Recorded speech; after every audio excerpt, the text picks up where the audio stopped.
knowledge of the universe. When you make things simple, when things rhyme, you're piecing together things that would normally seem like they don't go together, right? But everything goes together. Everything is interwoven. Everything is always the shit that sound overcomplicated, which is actually not the truth. And when shit is simple, when you can make the most profound things sound like, oh, damn, I get that. That's when you know you're hearing actual facts and mathematics. That's when you know that someone is speaking from a mathematical place, and when they're not. See, the reason why, even when I break down such an esoteric type of story, when it comes to, a scientist blowing off the moon, it don't really sound that far-fetched. Simply because, one, we've only have recollection. It's really not that far-fetched because we only have recollection of our history just past, not even really past 500, 600, 700 years. A lot of people don't know their history past, 1,000 years, right?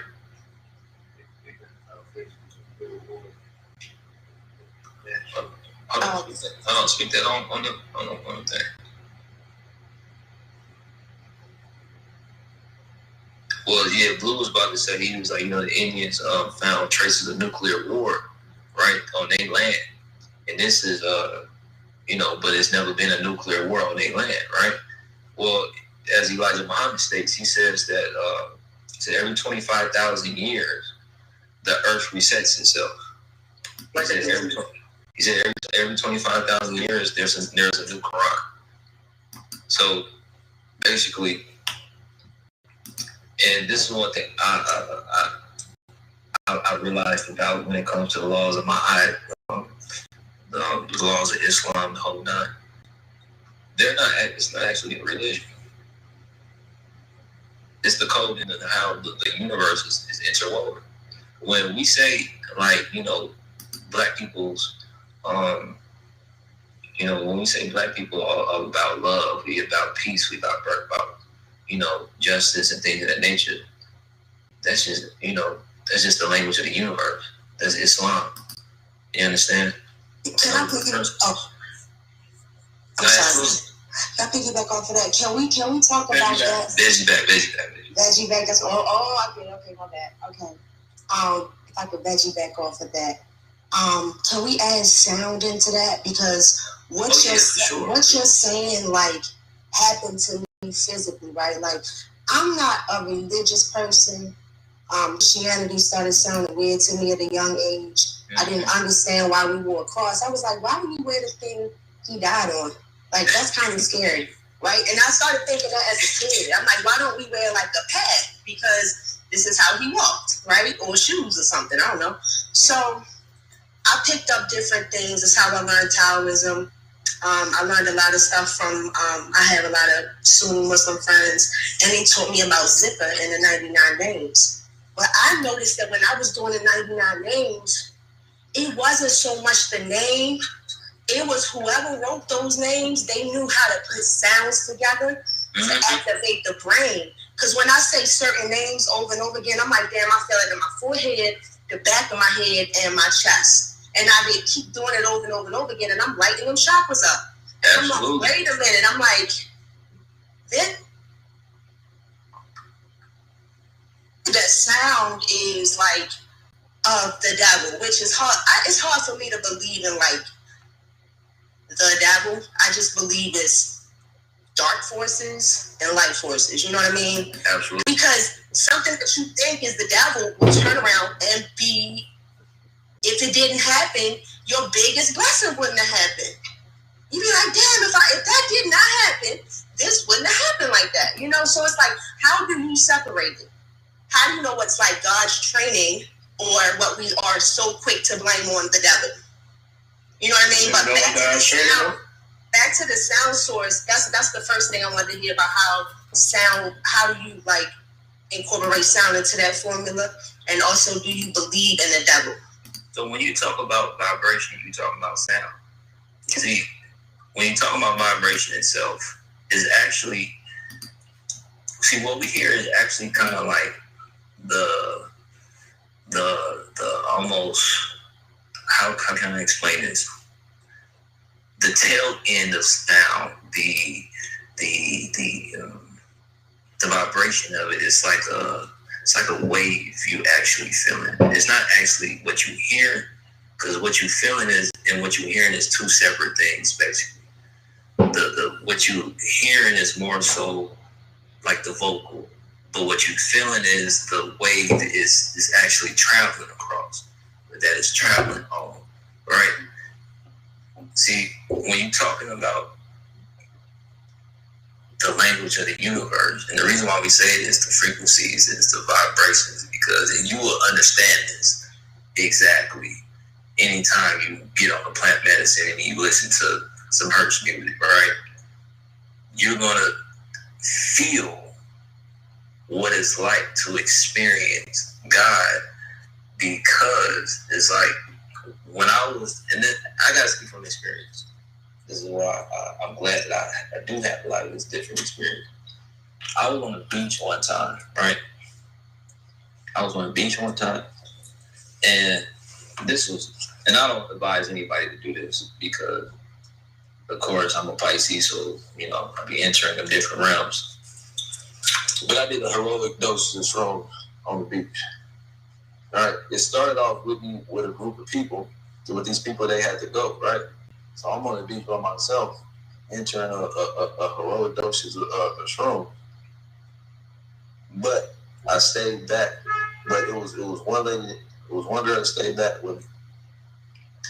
And as I'm going through the trip, I'm seeing like that halo that you see coming off of Mary and Jesus, right? I'm seeing the different halos, I'm seeing the different vibrations and frequencies that exist on every single last object in the universe, on the planet Earth. And like it's all coming to me, all these different things that we kind of like talk about, but I was like actually experiencing it in real time. Like I see, and I noticed, right, that when you speak, it disrupts that. I was like, so the only way you truly really experience the true language of the universe is, it's like what King Rose was saying earlier. If you don't know, you gotta be quiet. You gotta be still. Because in that stillness, in that quietness, then you can allow things to come. You can allow those frequencies to travel to you. Because when you speak, it disrupts the natural barrier and the language of the universe if you're not speaking in cohesion with the universe. So when it was the other brother that was on here earlier, and he was sounding, you know, he was super saucy with his words, right? See, when you speak like that, you actually are speaking in tune. Because when you rhyme and you're making things flow, that's the natural flow of the universe itself. And this is what I saw personally from my own experience. And the duality of God and the devil. See, the devil is an illusion. He's just a very slick talker. He's like a ghost, right? That knows how to slick talk people into believing. You understand? To me, I look at it like this. If I'm a God and I want to train people to forget themselves, to come back into their knowing, so that way I can experience the most profound experiences I can't even imagine, right?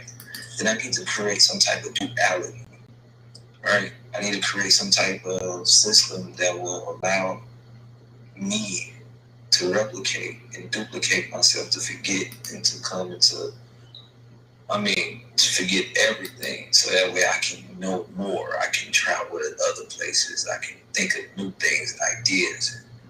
But the best way to do that would be to have an adversary, right? So some self-imposed illusion that you put on yourself in order for you to come into a new version of yourself. So when we're thinking about the devil, we're really just thinking about our own mind. We're really just thinking about the own barriers we put on ourselves. Like when we think in lack, when we say that, I'm trying to do something, or I need to do this, or I want to do this, that's really the devil right there. You understand? That's the real devil. The one that you impose on yourself. Because somebody else earlier on this call said, it's one thing to somebody else to put you in a prison. It's one thing for you to put yourself in a prison. Because the self-imposed prison, that's the real enemy. You understand? And that's what I understand, me personally, about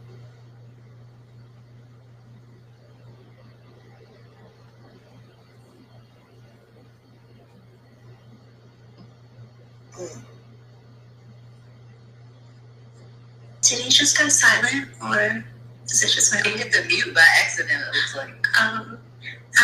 For the moderators, can you see Source God in the room? Someone's just asked to ping him up.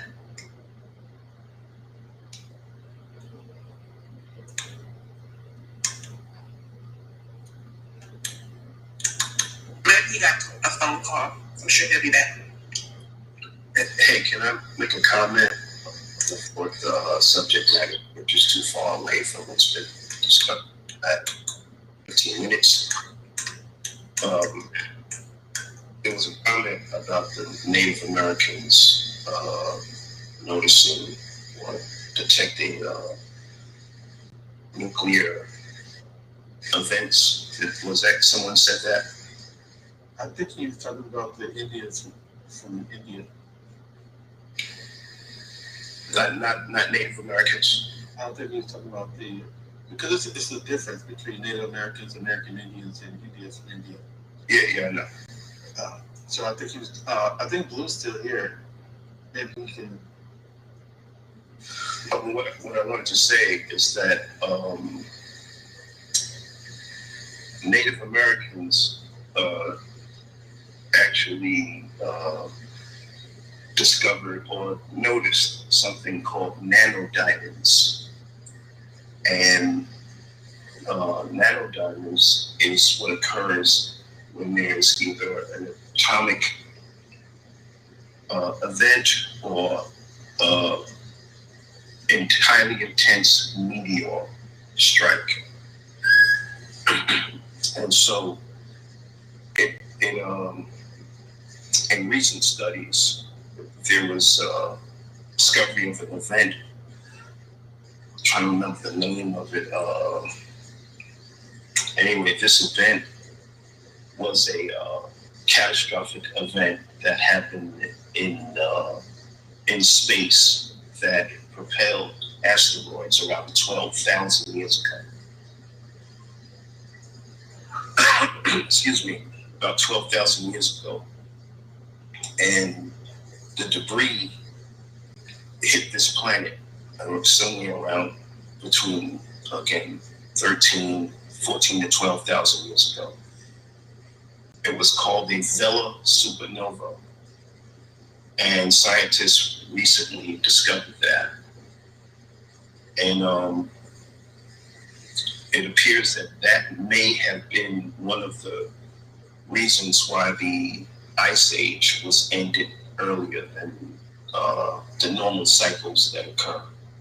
I just want to interject that also the menstruation subject. There's a doctor named Delbert Blair who has a very interesting lecture he does on the menstrual cycles that I would suggest or advise people to check that out. I just wanted to add that while it was still fresh in the conversation. And what was it called again? The Vela supernova. It occurred roughly like between 12 and 14,000 years ago. And it occurred, it actually impacted this planet. And it hit the ice sheet. The debris hit the ice sheet above New York and Canada. And at that time, the New York City was under 2 miles of ice. 2 miles of ice in Canada. The ice sheet came all the way from Canada down to New York. And it created something also called the Carolina Bays, because those are crater impacts. They appear to be, but there's no nanodiamonds in those impacts. And so the only thing that could have done that are massive size of ice that was blown off of the ice sheets from this catastrophic event.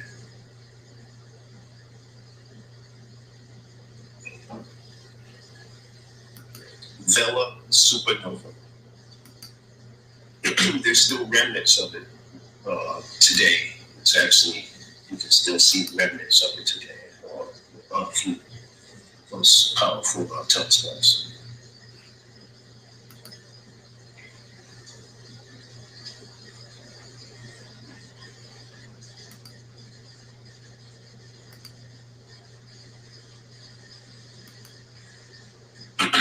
At every asteroid impact, it leaves what's called nanodiamonds.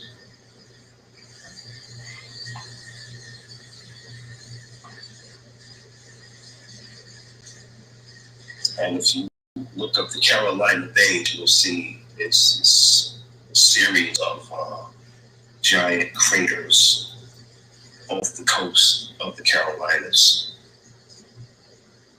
that scientists and geologists could not answer or figure out how is that there without the nanodiamonds deposits. And the conclusion was it had to be these giant fragments of ice that was blown off of the ice sheets during that event.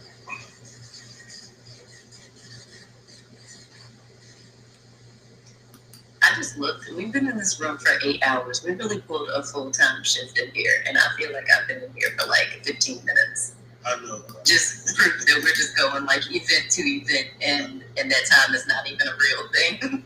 So much knowledge in this room right now. And it's such like a good frequency. It's just a good vibe. It's like a warm feeling. I have a question. I love questions. Has anybody ever done a 3-day fast with just water? And Absolutely. Yes. Absolutely. But 1 second. It's missing one key component, and was able to smoke or medicate during that time. Have you ever experienced it together? Oh, I don't smoke. What do you mean medicate? When you say you smell smoke weed?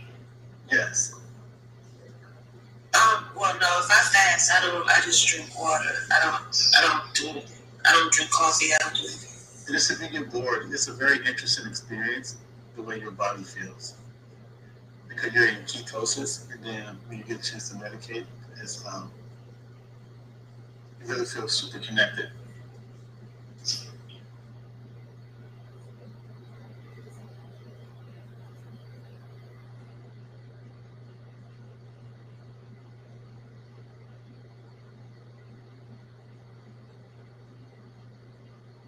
I fast weekly though.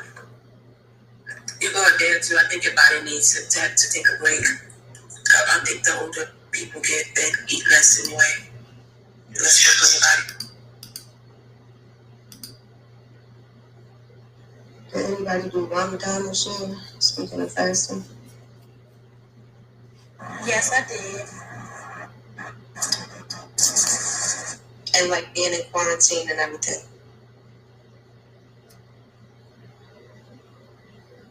I fast. Usually after fasting for Ramadan, though, I continue to fast, and it just becomes a part of the lifestyle, my lifestyle. So yes, I did fast during Ramadan.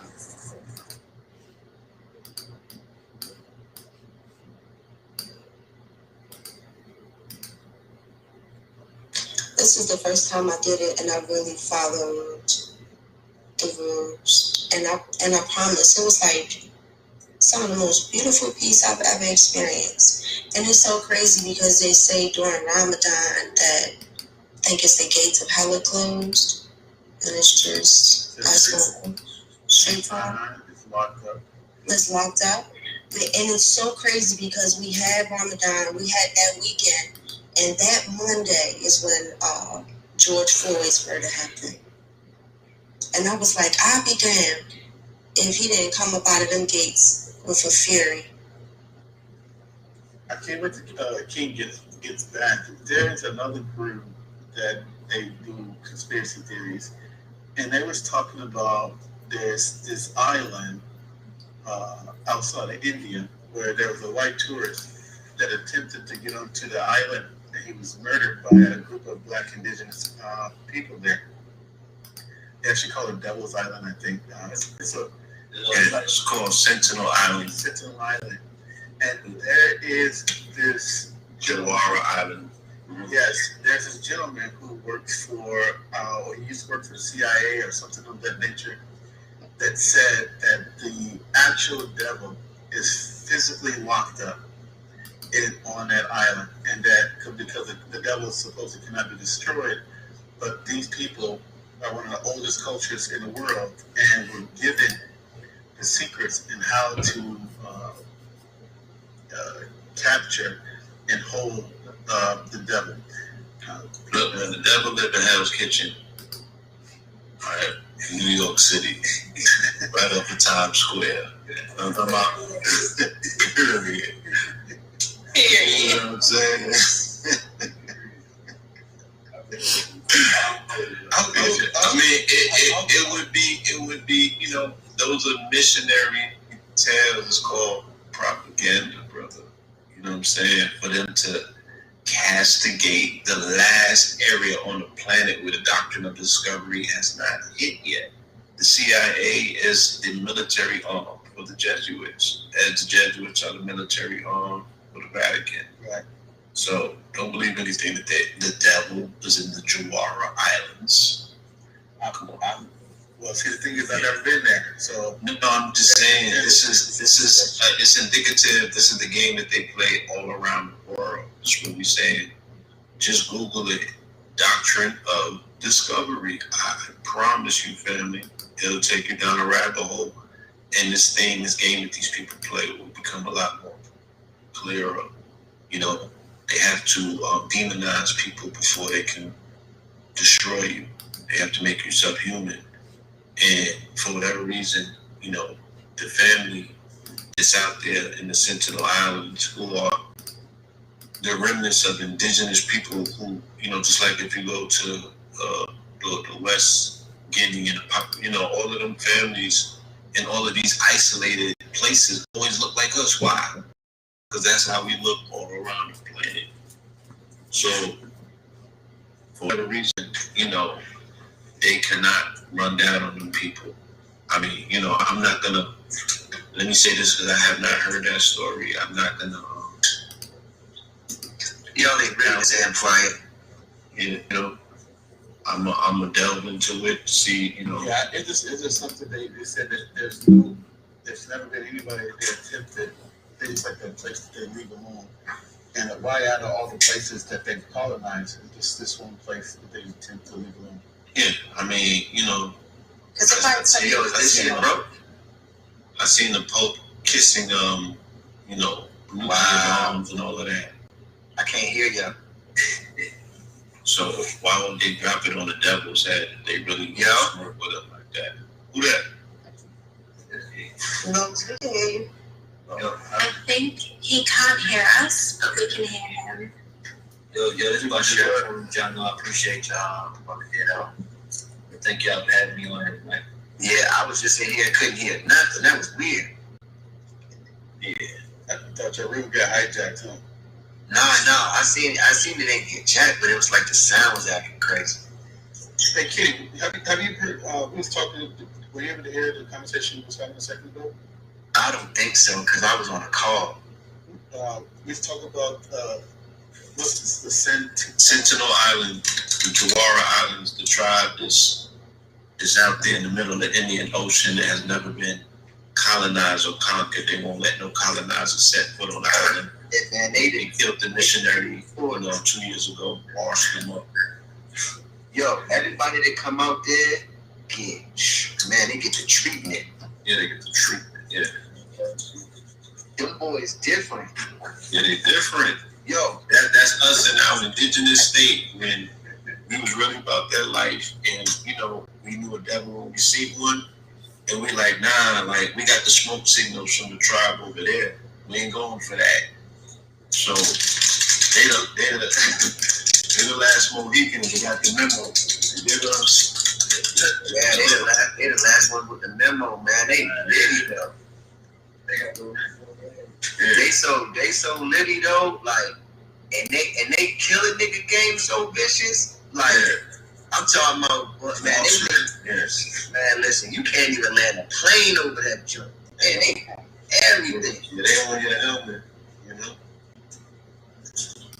They the litty boys. They the homies. They survive, yeah. Man, this thing fall over and flip over. Man, they be the ones that repopulate the planet. Tell our story. All crazy. Yeah, man, I'm with all that. Man, listen. They the boys, man. They the litty boys.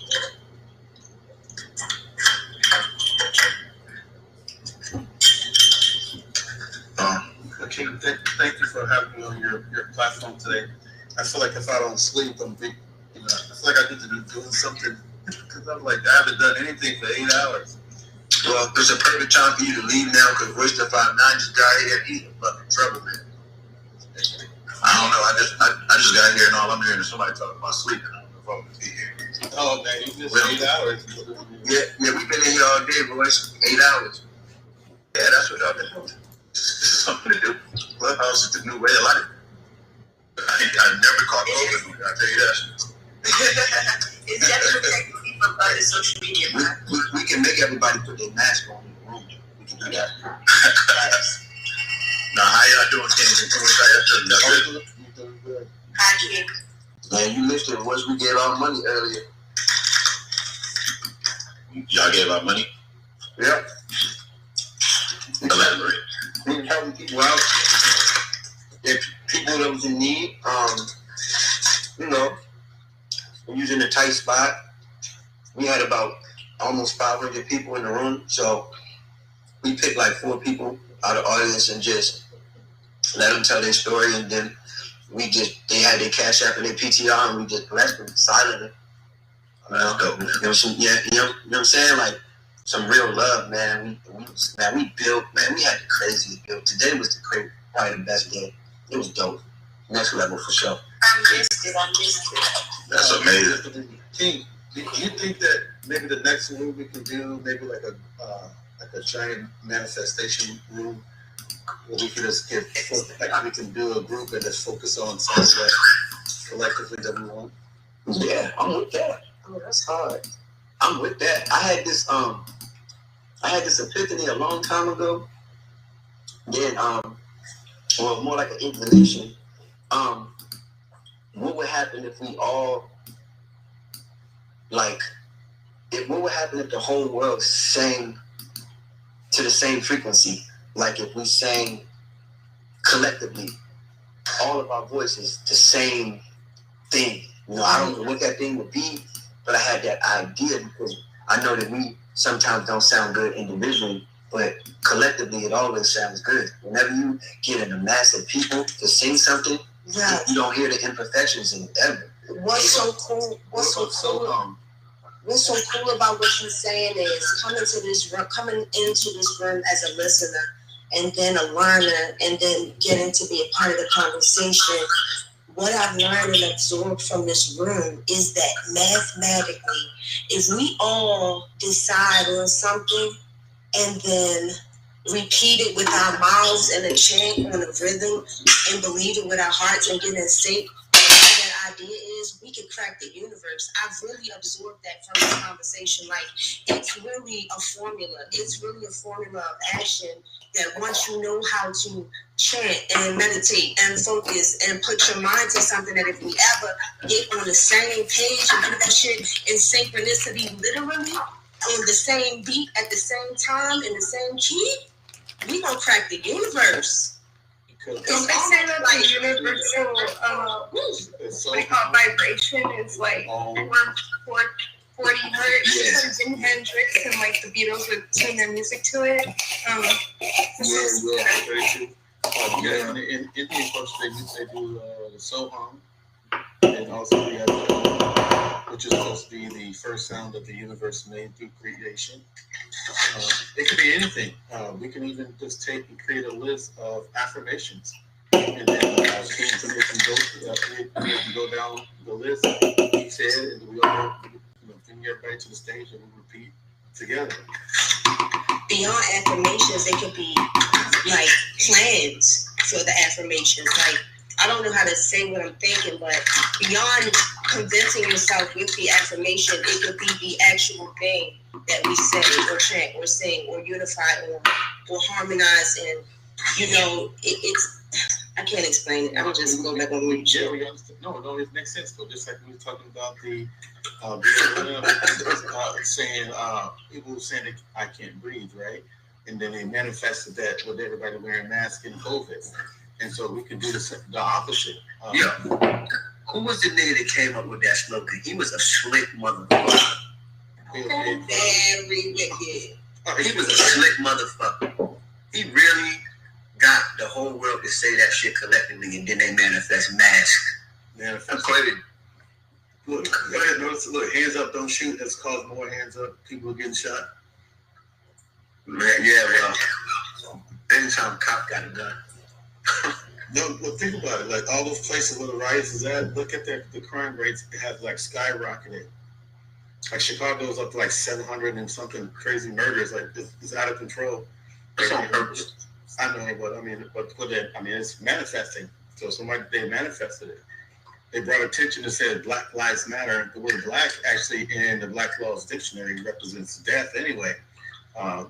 So when people call themselves black, they actually saying that they're civilly dead. And that's why you don't want to label yourself as being black. We just had a conversation about this shit the other day, man.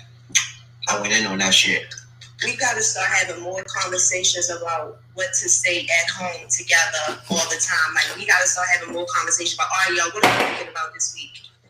Collectively. That's why Clubhouse is so powerful, because we can finally communicate and not just, text back and forth in the comment section. Like, this is powerful, because if we decide on one thing that we should all meditate on this week, we gonna amplify that. Period. Think about this, girl. A bunch of niggas that you would never get your number to. We all sit. Hey, you better. We all sit. No, but I ain't saying you individually. I'm saying all of us generally, right?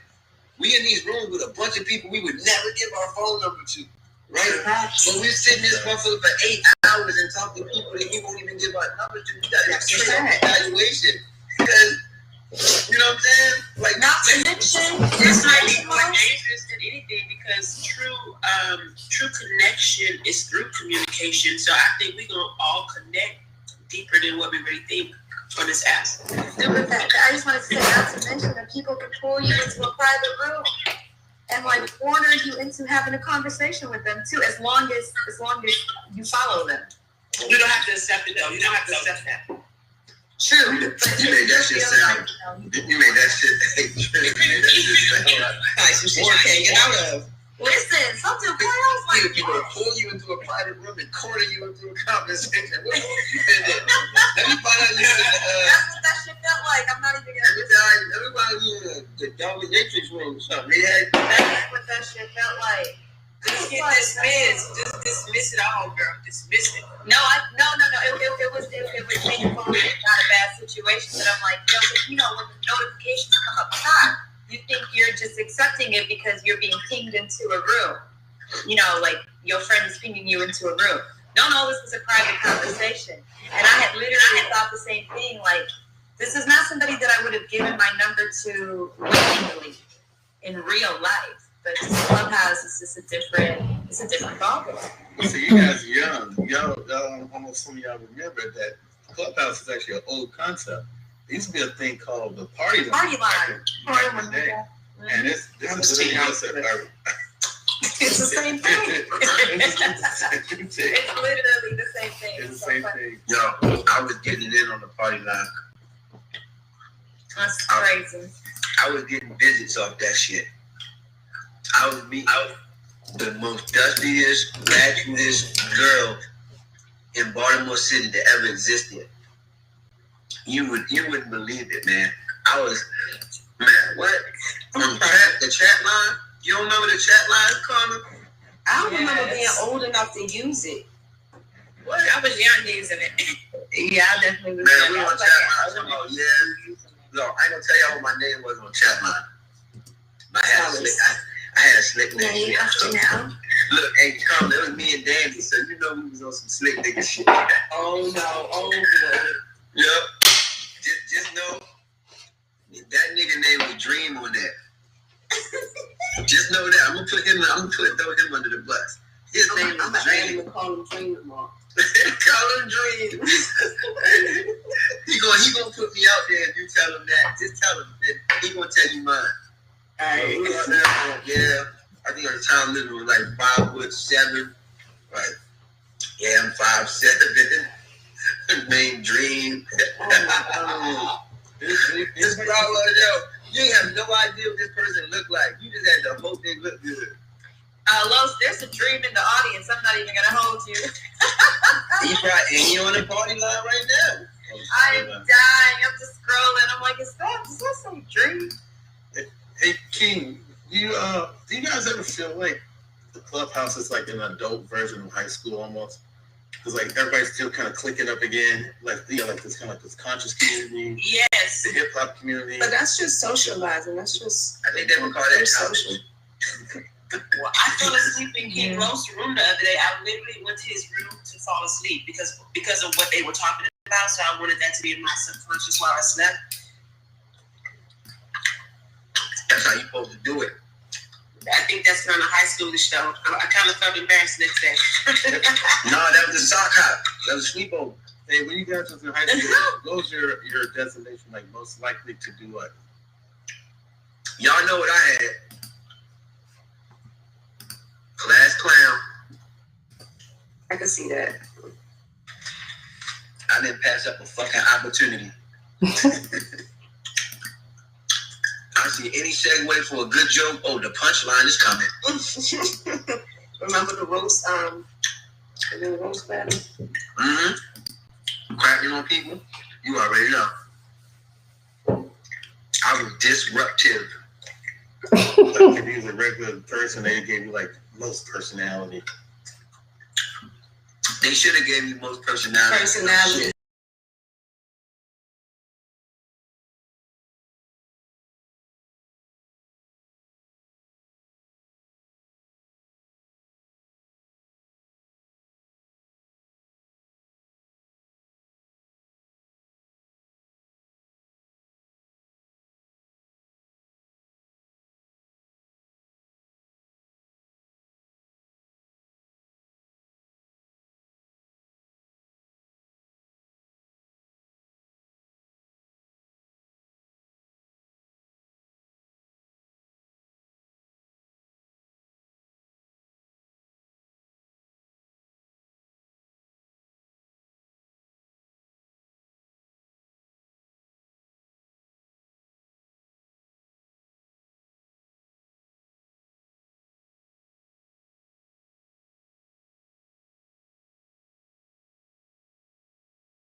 I think that could be of use, especially now we have more women out in the workforce.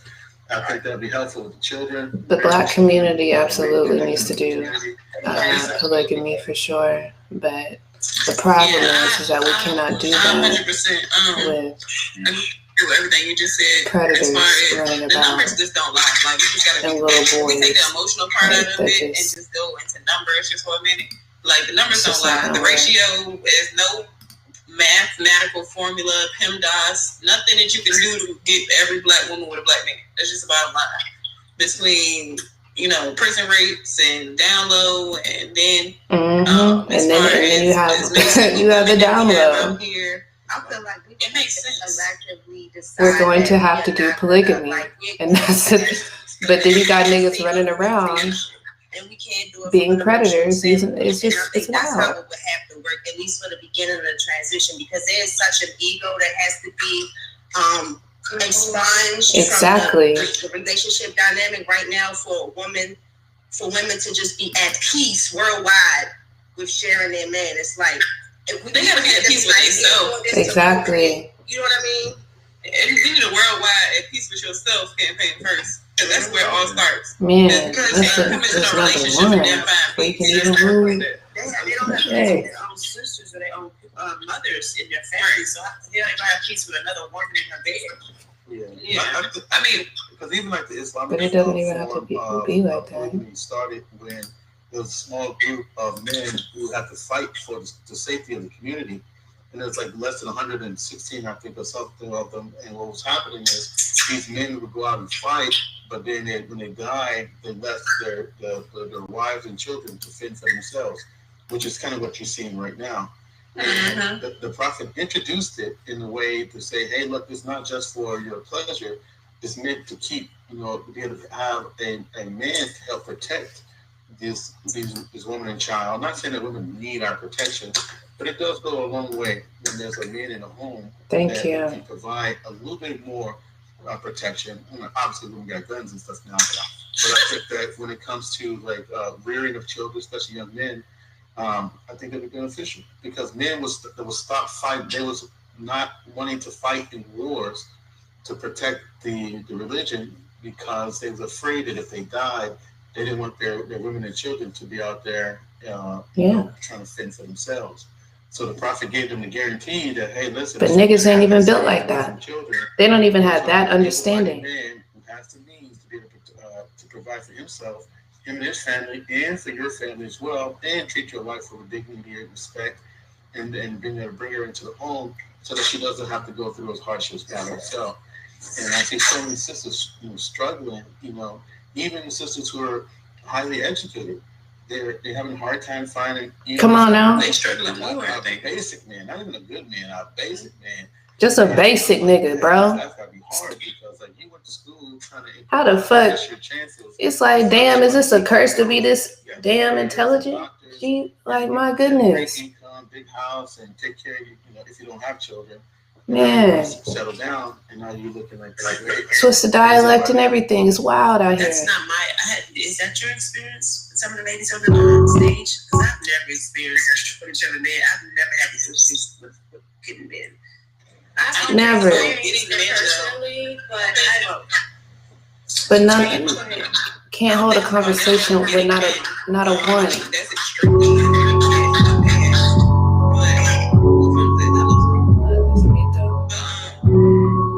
getting a man isn't hard. I think it's more of the building and the marriage and the raising of children and the actual seriousness of being with a man, like the family structure. Like, I think that it's extremely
Civilization discovered after noticing other groups and tribes would disappear. The key factor to that was those groups would fall below replacement birth rate. And that is, every group should have a minimum of 2.2 children.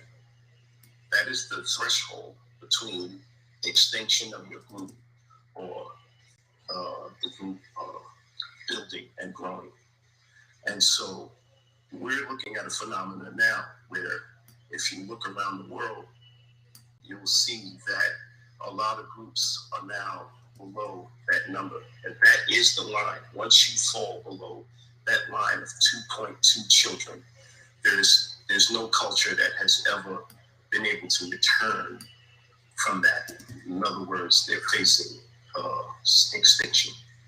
And so that understanding is what drove the idea of, well, we don't have enough men through conflict, and just men die earlier than women in most environments. And so they use that to maintain the 2.2 birth rate, just naturally figuring that out. We are now facing, just within the United States, unnaturally, we are falling close to going below the replacement birth rate in the melanated community that's happening to us unnaturally through Margaret Singer's Planned Parenthood and, Pookie killing rape and the prison and the sexual deviancies that are occurring in our community. However, naturally, in the Caucasian community, it is also happening, but it's happening naturally. And so I just wanted to get that in there because it's critical now. We're in a critical point now with that situation. We are actually unnaturally in the United States have fallen below replacement birth rate. And that can easily be reversed by us having a better understanding of what our general purpose is here as a people. I just wanted to inject that into the conversation.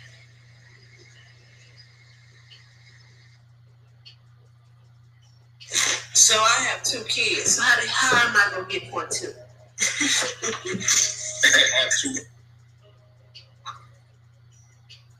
I was joking. No, I said I have 2 sons. How am I gonna get point 2? No, I know. I mean one in the other. Right. So if you have the whole reason for 2.2 is in case a child gets sick and die, or in our case, we're going through catastrophic time as far as socializing amongst each other. The only thing is, when Pookie and Ray Ray murder each other up, at the same time, some of our brothers and sisters are having children. When, Johnny from the white community dies, that same day, nobody is born.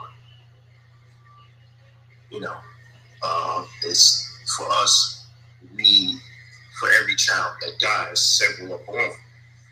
But because of the social system that we're functioning in, that's one of the hidden nooses, so to speak, that permits us to keep our numbers down and keep our numbers dwindling unnaturally, because the come on now, talk about it, bro. Facing a natural birth rate decline, and it's happening to them globally. If you go online and look up Italy's replacement birth rate, Germany is probably the one that's doing the best, but everyone else they're in total decline. And once you fall below 2.2, it's over. That's one of the greatest secrets kept on this planet as we speak.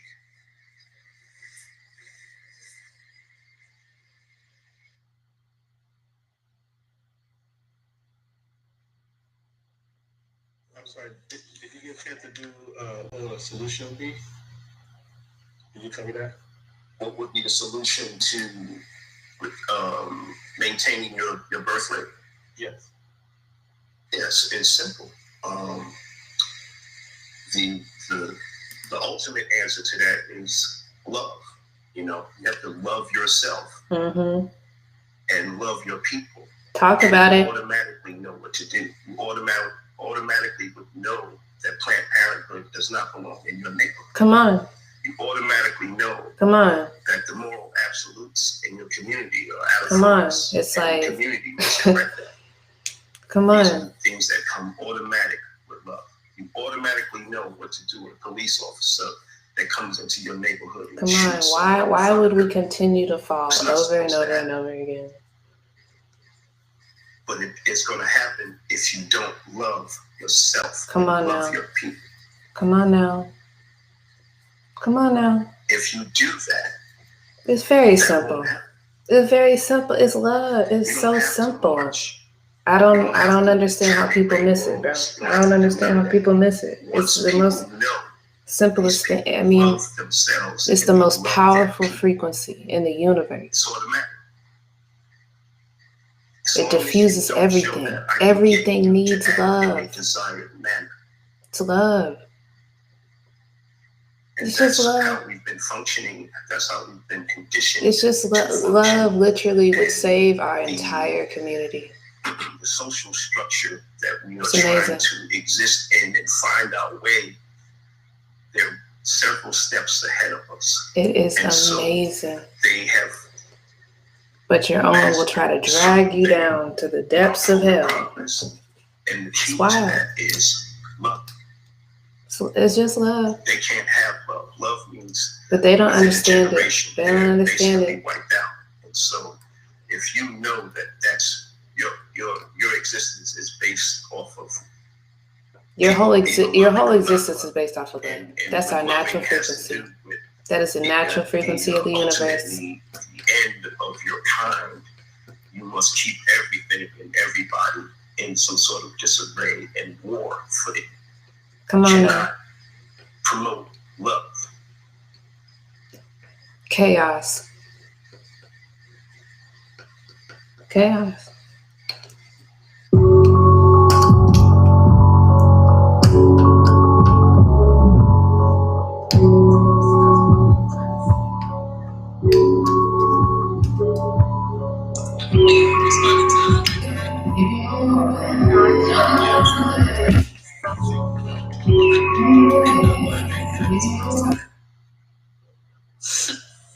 I had no response. Okay. I'm over here. I'm doing 2 rooms right now. I'm about to end this polygamy room. We've been in here way too long. What's the consensus over there? Yeah. We've gone from last week, it was a bunch of Muslims, and they kind of took over low key. This week, it was kind of Christianity taking over in a sense where we had some Christians saying they were in full support, and then a couple of them saying they weren't in full support, and they were like both pulling up scriptures at one point. Then, we always go into economic parts. We go into different people because right now I have 5 people that are in polygamous relationships. So it's going all over the board tonight. Is there anybody in here in one of those type of relationships that would like to speak with?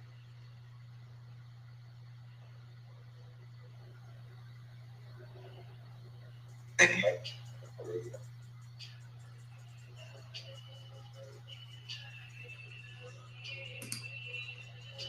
Okay. Did anybody answer? I don't think it. Probably not. Who knows? I'm not in any relationship at all. I may end up in a monogamous relationship. I'm just saying that probably has a lot of logical issues to it. I think as far as pushing us forward, like as far as us recycling the dollar and really rebuilding our communities and pushing our people forward, I think it makes total sense from top to bottom. But it all depends on who the person is. I think whoever I end up with in general, like whatever man, would have to be the same man to me in a monogamous relationship. You have to be in a poly relationship. Like you would have to work on himself and know himself and have discipline and all of that. So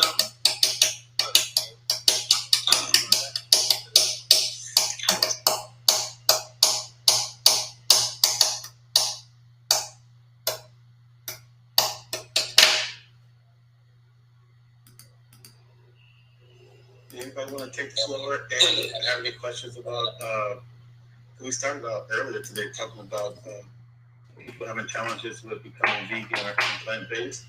Is there anybody in the room that have any questions about anything pertaining to veganism or even vegetarianism? is everybody awake on the stage? That's the question. Yeah, I'm awake. I'm here. The fact that everybody's up, somebody just raised their hand. I'm bringing them up here. Tranika, you have any question? Hi, yes, I have a question about, so I started my vegan journey last year, in January 2019. It was something I just kind of wanted to do to test my self-discipline. I went cold turkey. I didn't do much research or nothing. And it was a very spiritual awakening type of situation. Like the amount of energy and clearness that I had in my head, and like it was crazy. Like I never experienced anything like that.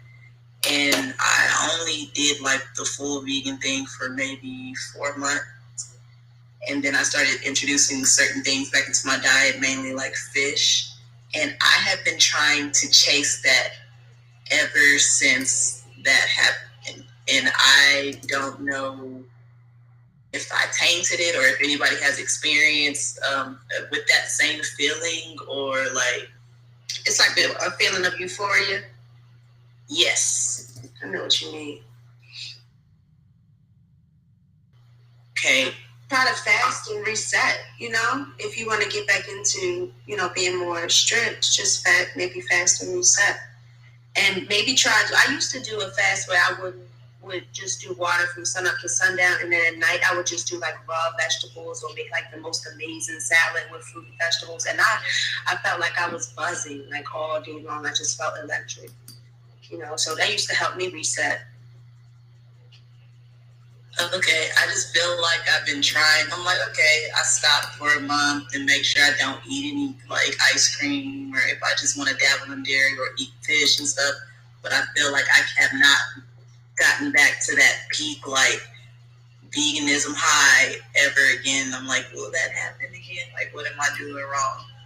Have you done any cleanses since you started eating the different foods or introducing the foods back into your body? No, I don't think so. That might be a great start, just to make sure you're ridding your body of those toxins, so that way they're not sitting in your body for days or weeks or months at a time. Hey, Brittany. Hey, come on down. What's that? Okay, so you're basically. Oh no, I was like, so you're basically recommending like doing a full fast and some type of cleanse to kind of get back to that. Think about it. So you basically said you rid your body of flesh, because Kane was talking about it earlier about how seafood and things like that. A lot of people go pescatarian, but if you are changing your life to eat to live, then it's really about what you're putting into your body and how that works with your chemical balance. So if you think about it, you remove flesh from your body and then you introduced it again. So maybe actually doing a cleanse to remove it, so that way it's not piling up in your body and not accumulating over time. That will help you be able to balance the chemicals in your body. Okay, that makes a lot of sense. Thank you for that. No problem. Peace and love, everybody. I also just wanted to jump in and say, eat according to your blood type as well. Look up anything, as far as certain herbs and stuff according to your blood type that you can take, especially when you're detoxing or taking everything. Because I know certain people have certain reactions to certain herbs and certain foods. So that's going to be vital as well when you get into the cellular level. King Jordan, one of the things that we talked about in one of the doctor's rooms yesterday was a lot of people have been having a hard time actually getting their blood type from their doctors. There's a lot of doctors that are afraid of giving them the people the information about their blood type, because they don't want to accept responsibility if the person goes off and started a eat right for your blood type of diet. I think it has more sinister meanings behind it because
different in Virginia.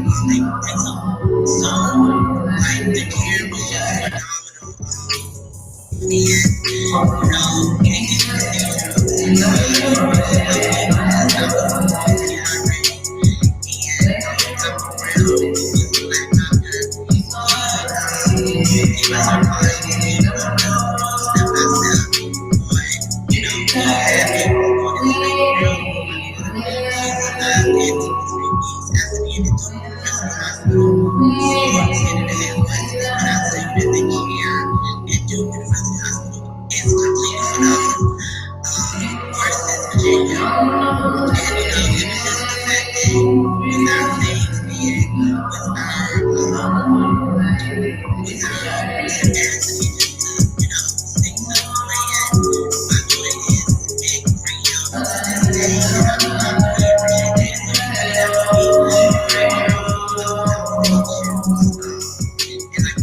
Yes, I actually just wanted to ask if you guys know anyone that offers an herbalist course, or if one of you do.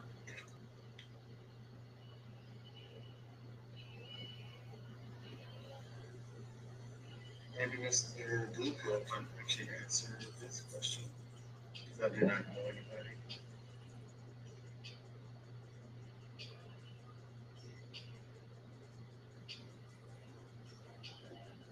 Destiny, I'm actually gonna DM you somebody on Instagram. I gotta think of his handle, but I do know that there is someone who does like online classes, and he teaches you just as well how to grow the herbs, how to care and respect the herb, as well as how to use it. So I'll be sure to DM you that information as soon as I find it.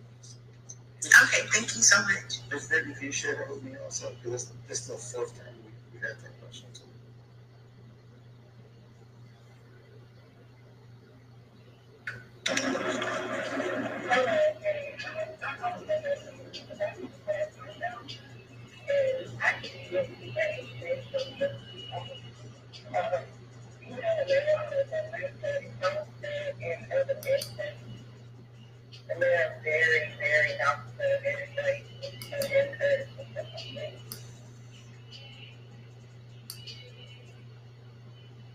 Was anybody able to make out what she said?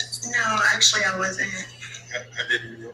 She says she knows somebody that does a course in I think North Carolina or Virginia or something. That's very knowledgeable. Oh, okay. Can you DM me that information as well, please?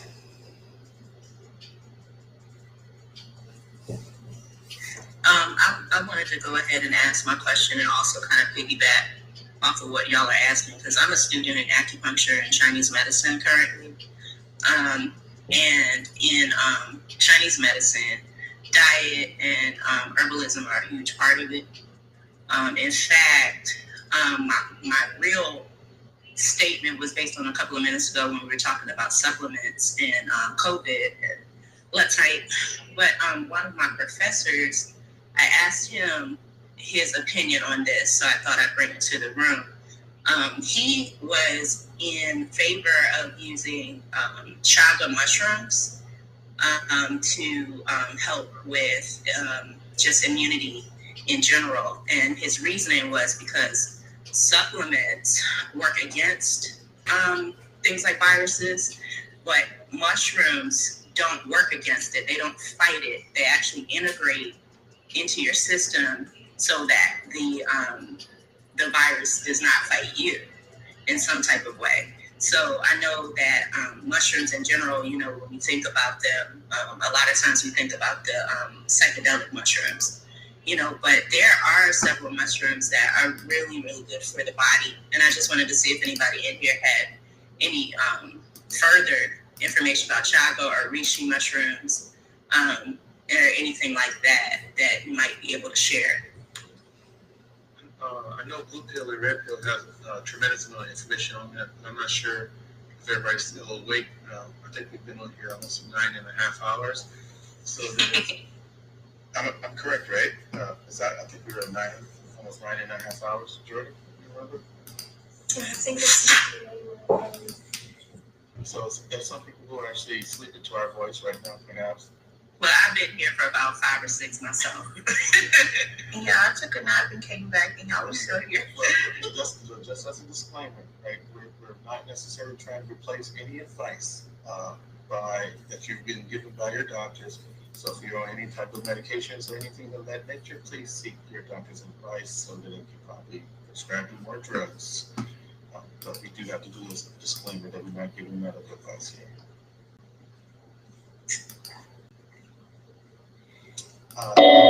Butcher your name.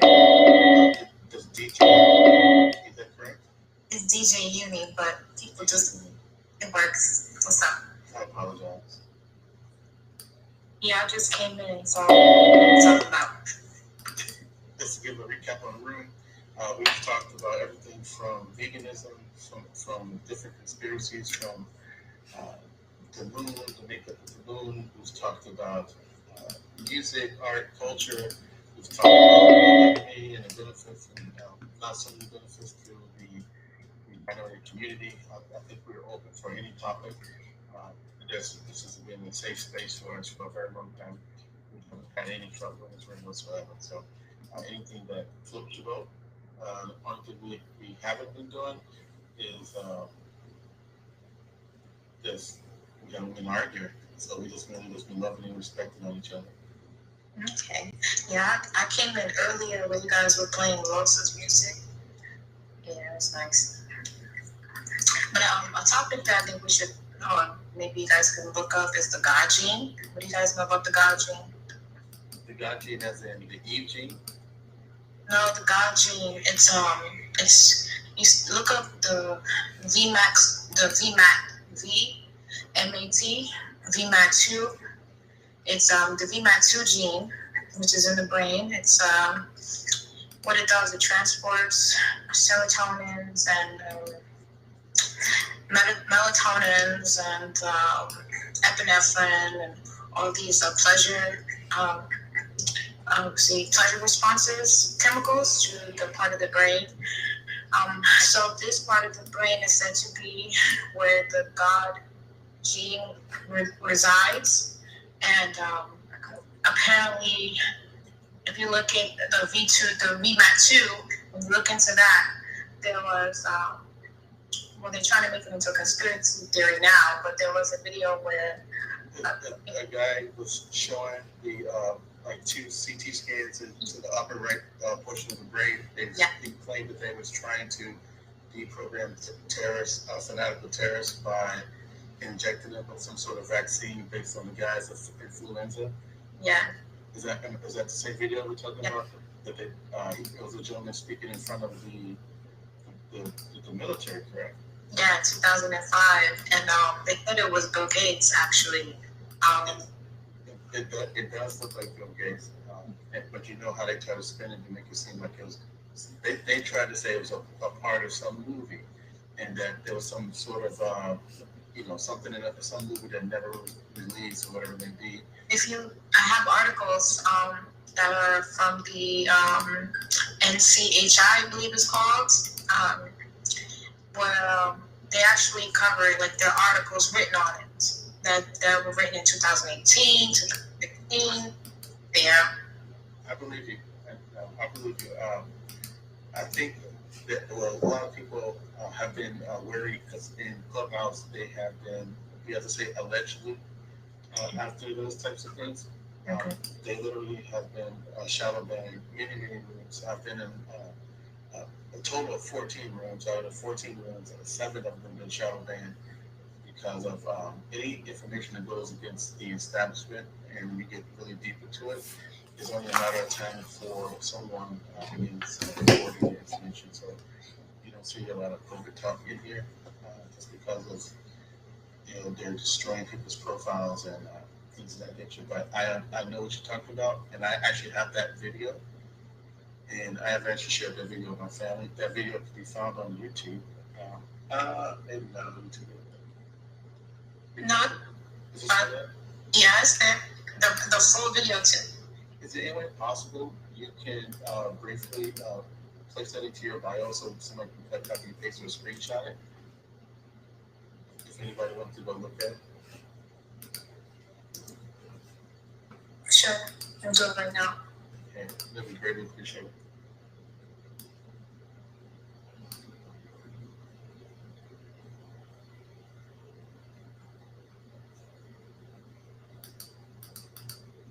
And we got next, Shonda, Ava, and Austin. Let's go, Ava, you up first. How you doing? Happy New Year's. I just have a quick question. Just recently, I've just been confused about a lot of things, but I've been noticing one thing has been consistent. It's like I've just been seeing these weird numbers, and I don't usually, pay attention to stuff like that. But I've been seeing it like it's crazy. It's unbelievable. I would be even seeing it out here over the radio, walking by somebody else's car or something, but I never felt to hear it. It's like freaking me out or see it during the day.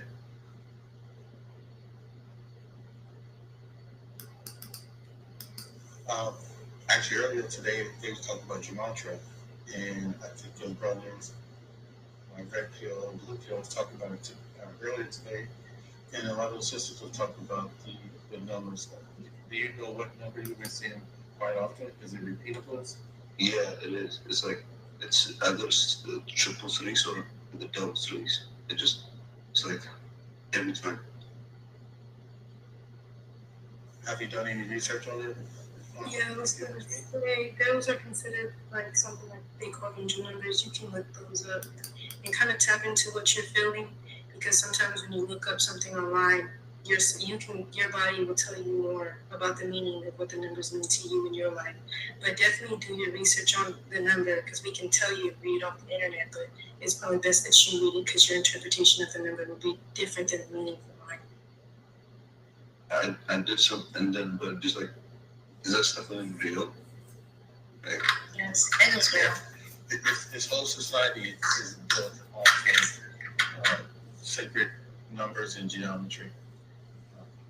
Gematria is very interesting. It's worth looking into. I just want to say that.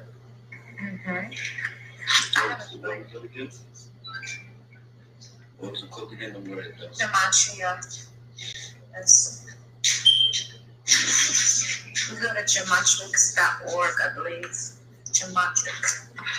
And earlier we were talking about the study of mathematics, which is numbers and science, and there's like a couple of books on that. I didn't pick up the names, but it's the topic is just numerology. You're not going crazy. Trust me. The universe is communicating with you. You just need to just tap in, because maybe it's one of your ancestors, giving you guidance. What's your sign? I'm a Scorpio. Yeah, so you should definitely look into studying numerology and gematria, or at least get a reading from someone who does numerology readings and see how those numbers can connect in your life. Because you can look in, like, once you read what the angel number message means, that's one aspect of it. But if you can get a reader to let you know like what these numbers mean to you, that'll give you a lot of clarity as far as your chart. I know like the 333, when I see 333 or anything with a 3, for me that means the sign of a Gemini. So because Gemini represents 3 on the chart, the astrology chart, and I'm a Virgo, so I'm a 6. I represent a 6. So 6 plus 3 is 9. 9 is the God number. So I know when I get near a Gemini, we make the completion number 9. So whenever I make the completion number 9, see, my moon sign is Sagittarius. Sagittarius is 9 on the chart. So because Sagittarius is 9 and I'm a 6 plus 3 with the Gemini, that makes 9, that makes 99. So because now I have the number of completion times 2, that's like a sign for me to play lotto. I make people laugh with that because I win the lottery every time I pair with a Gemini. And I recently made friends with someone who's a Virgo Gemini. So I had mentioned to him, like, if we were to get together, we would probably win the lottery all the time because, of course, of this 99 theory that I have. And so my story is, there was a day where I met a young lady, and we were talking, and I said, "Hey, what's your sign?" She says, "I'm a Gemini." I said, "Oh, that's interesting." Now, I've been playing Lotto for a long time. I played a pick 3 and went 4. And I'm so good at Lotto that I'm actually writing a book about it. So, and, once she told me she was a Gemini, I said, "Oh, so you're a 3. Oh, this is good news. I need to play the Lotto." This is what I'm saying, right? So she says, "Well, yeah, I think you should." She goes, I 3s have been following me around. I said, "3s been following me around?" She's like, "Yeah, 333. So she goes into her room and she pulls out a receipt from McDonald's from that very same day. And at the very top, it said 333. So I'm like, I would play this number, but this number came out twice already. And this was in the month of April. The story is from 2018. So in April 2018, 333 came out twice already for the beginning of the month. So she hands me this receipt, so I'm looking at it. So I think to myself, I would play, but I would be foolish to play this because it already came out twice. Triple numbers do not come out like that. They don't even come out twice back to back. So that was a phenomenon. Let me tell you something. The very next day, I decided to play all the triples for the whole entire month. I played 50 cents on every number. But 333, I put $1 on it. And do you know 333 came out that very same day? It came out 2 times. And now, in that whole month, in the month of April 2018, 333 in total came out 4 times. I ended up winning it again at the end of the month. Okay, it's going to sound crazy, but I bought lotto tickets because I saw the number 33 on it, but I just never checked up on it because I thought it was like, I probably never won, so I never even checked to see if I won or anything on it, but I bought it because I saw the number as I was driving by a gas station. I saw the number, I was like, I need to get gas, so I was like, I might as well since I'm already getting gas. It was weird. Also, don't, when it comes to it, don't even sleep on the fact that it could be coming out in another city. That happens. So let's say if I think of a number that I may want to play, if I look through all 50 states and all the lotto drawings, 99% of the time the number's in another state as well. So if you would have played it and you didn't see it come out, chances are it probably still came out, especially if it was a number that was like flashing, telling you to play me. Like a lot of times, like my birthday comes out. My birthday is 8/27. When 8/27 comes out, it comes out twice. 8/27, and then there's another number, 6/27. Now these numbers, of course, they don't come out straight in a sequence, but at least all the digits will probably appear, of course. So it'd be like 8/27, 8/72, 2/78, 2/87, however, any variable of those numbers. So I would have this thing where just randomly I'm aligned with the universe, somehow, and I say somehow because I know it's all energy, it's all frequency. So one of my favorite frequencies to listen to, and I don't mind sharing this, is 963. So of course we know 963 is the chart, it's the birth chart. Like I said, I'm a 6, I pair with a 3, that makes a 9. There's the 9, which 99 makes 99 is doubling the power of the number of completion, which is 9. So I know when I listen to my 963, I then become more aligned with the God energy. So if you look up YouTube, 963, God frequency, you'll see it, you can hear it, you can listen to it. Trust me, you listen to it after 2 weeks or so, you I mean, it happens immediately, actually, but within 2 weeks, you can see it. You can feel the alignment within your biorhythm, which biorhythm is also another thing to study. But you can feel it physically. So when I do align myself with the biorhythm, and then I start seeing, let's say, numbers like my birthday. So I'll give you a story. So one day, I have a friend, her birthday is on the 27th of October. And I actually have another friend with the same birthday, 27th of October. 2 plus 7. 2 plus 7 is 9. Your birthday. It is? Jesus. Really? Interesting. So I have my sister's too. That's interesting. So 2 plus 7 is 9. So here we go. And then I have a friend who's identical and has the same birthday, so that makes 99. So 2 friends with the same birthday and the same date.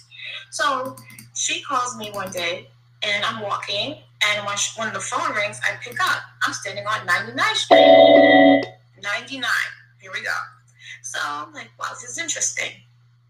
The very next day, she sends me a picture because she's driving on the road, and it's an ambulance. In the back of the ambulance, it has my birthday, 8/27, in the back of the ambulance. So I'm like, okay, this is interesting. Later on, I'm scrolling through my timeline, and now this is where it gets really spooky, okay? And I say spooky because this is what it is. I go through the timeline, and I come across 2 people. Now, mind you, I don't know, you follow random people, So I don't know who these people are on my timeline. I'm just scrolling, and I just see these people. And they're kneeling over a grave. And the person who has passed, the tombstone says, my birthday. Okay? It says 8/27. I'm like, what the hell? I see an ambulance with my birthday at the back. Today, I see the person's tombstone has my birthday. And there was many signs in that day. Do you know my birthday came out the very next day? And ironically, it came out that very same day in New Jersey and came out in New York the very next day. Now, my birthday comes out twice. I know this. So what does this mean? It means my birthday comes out 2 times within 2 weeks. So I know, okay, we're going to play. I played, my birthday came out on a Sunday, and I won $1,500. So this is the game of the numbers. It's energy. Yes. I'm enjoying hearing everything you have to say. I don't want to be fair because there's several and there are some questions.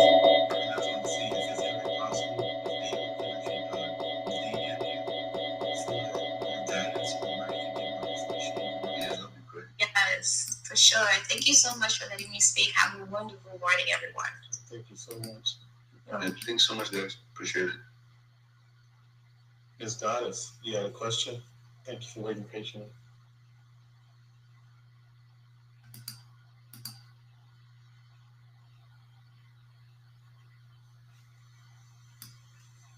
Taya, you got Taya up next? Good morning. This is Taya. I'm calling in from Las Vegas. I'm sorry. If it starts with a T, I answer. Thank you for having me up. I've been popping in and out all night. It's been very enlightening, and I've only been on Clubhouse for a couple of days, and I'm learning a lot. I wanted to answer the person who was talking about the mushrooms. Just give a little bit of value there. I'm sorry I didn't catch her name. It was me, Rachel. Thank you. Oh, hi, Rachel. So I own a healthy wellness brand. We do botanical supplements and primarily hemp and other terpenes, but we are moving into the mushroom business as well. And so I'm still learning about it, but a very good resource if you're looking at medicinal mushrooms would be Paul Stamets. Are you familiar with that name?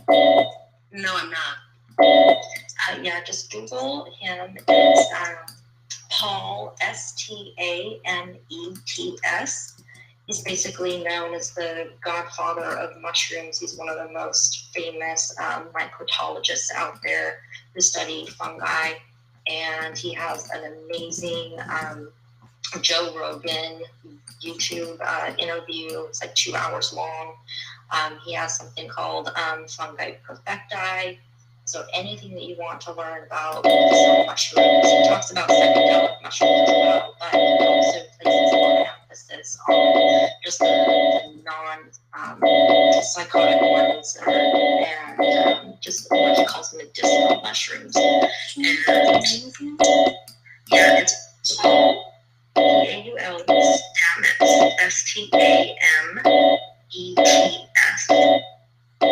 And then he also has a brand called, a website called Host Defense, HOST, DEFENSE, Host Defense. And he sells legal mushrooms that are either individual, or he has blends, functional blends. So if you're looking for more energy, you're looking for more brain function, you're looking for immune defense, he has curated and put together these functional blends of a variety of different medicinal mushrooms. We're trying to be carrying our store here pretty soon, but I'll just send you directly to the source. But to learn more about it, check them out. And if you're looking to buy any of those products from a very reputable source, I would say go visit Host Defense. Thank you.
Not a lot of people know what it's about.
specialize in calisthenics. So if you guys can see on Instagram and check out some of the videos I post, you will see that I do handstand push-ups, the planche, just like Khalif at the bottom over there holding the planche.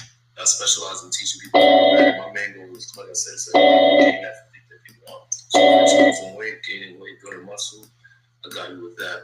And one way you guys can support me is by liking my content, spamming or whatever, or commenting workout, hashtag workouts under my posts. Overall, it's a blessing to be able to talk to you guys and connect with you guys. And I'm here to learn more about being woke and veganism because I am a vegan, so is my dad. But thank you to Andre for this opportunity. No problem, King.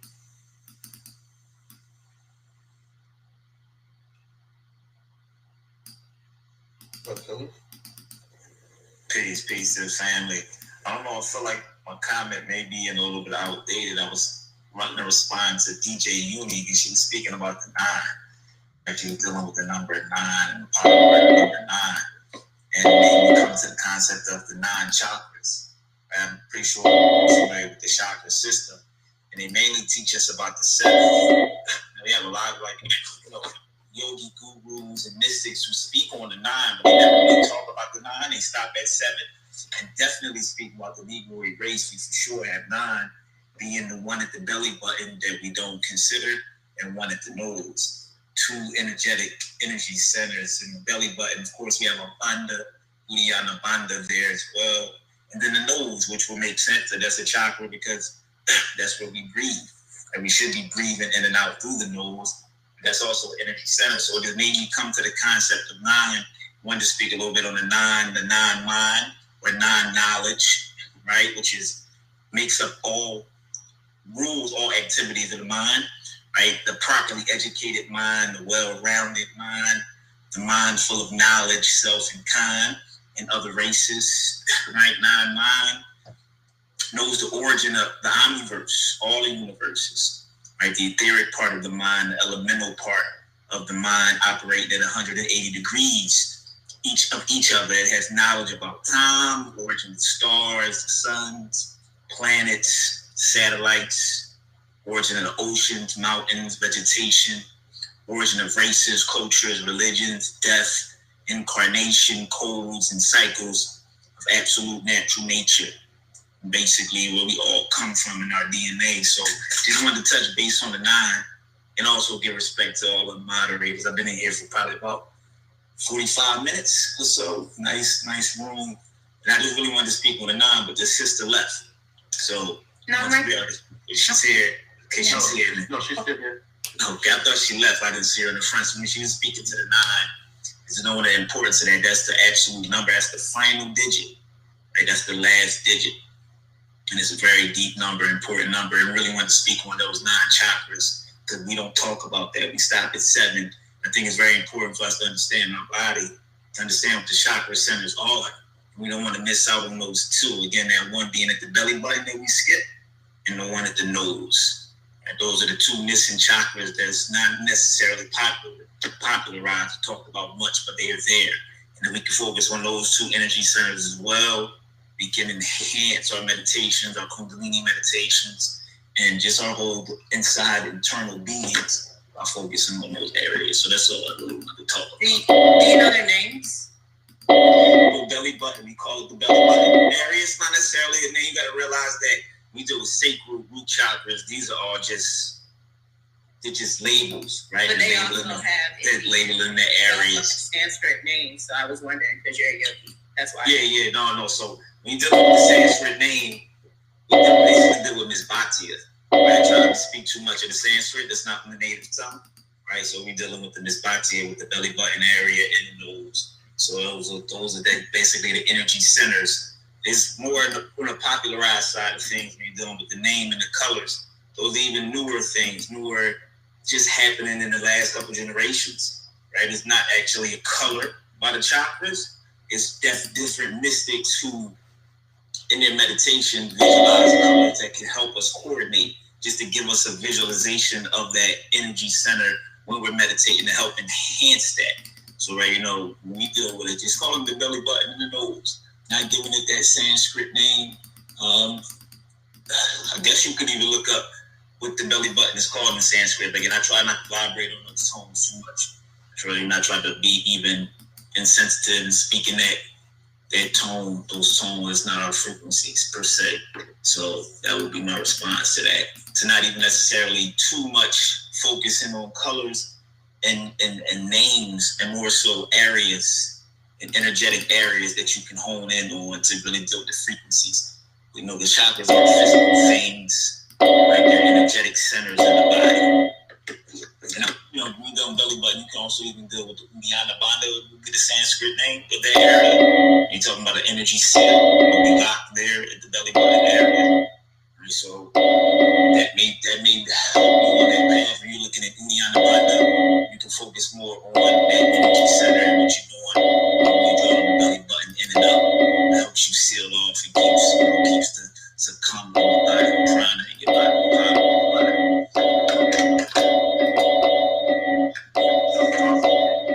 There's also, when you talk about the 12 systems of the human body, there's actually 13. There's some saying there's actually 14. There's always going to be one or two left off. Because when you're thinking that where they're trying to hide the divinity from human beings, they're not going to give you all the pieces. They give you just enough. And that's why when you get that missing key, you're able to stand faster and reach that effective stages of the life. But thank you for sharing. Thank you, guys. Thank you.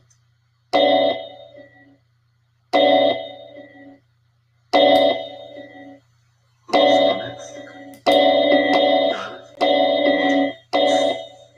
Dr. Andre, actually, following up to what you were saying, I mean, I had something else I was thinking about. I mean, how do you access the other, those other chakras that you just had mentioned? Because, I mean, obviously, I know knowledge is only going to be born based upon what they want to share with us sometimes. And so, where can I read about what you're talking about? I think you have to run as far as that, but I can expound. I can say what I think, because I don't know exactly what he was mentioning, but I can tell you what I think. As far as the nose being the chakra, that of course is what we breathe in.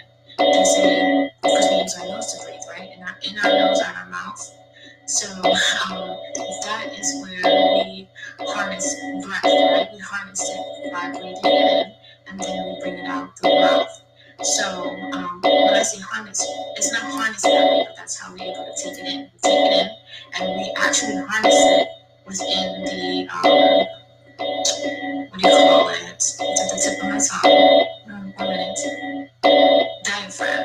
In the diaphragm. Okay? So most singers are aware of the diaphragm, and the diaphragm is where the belly button is. It's literally right above it.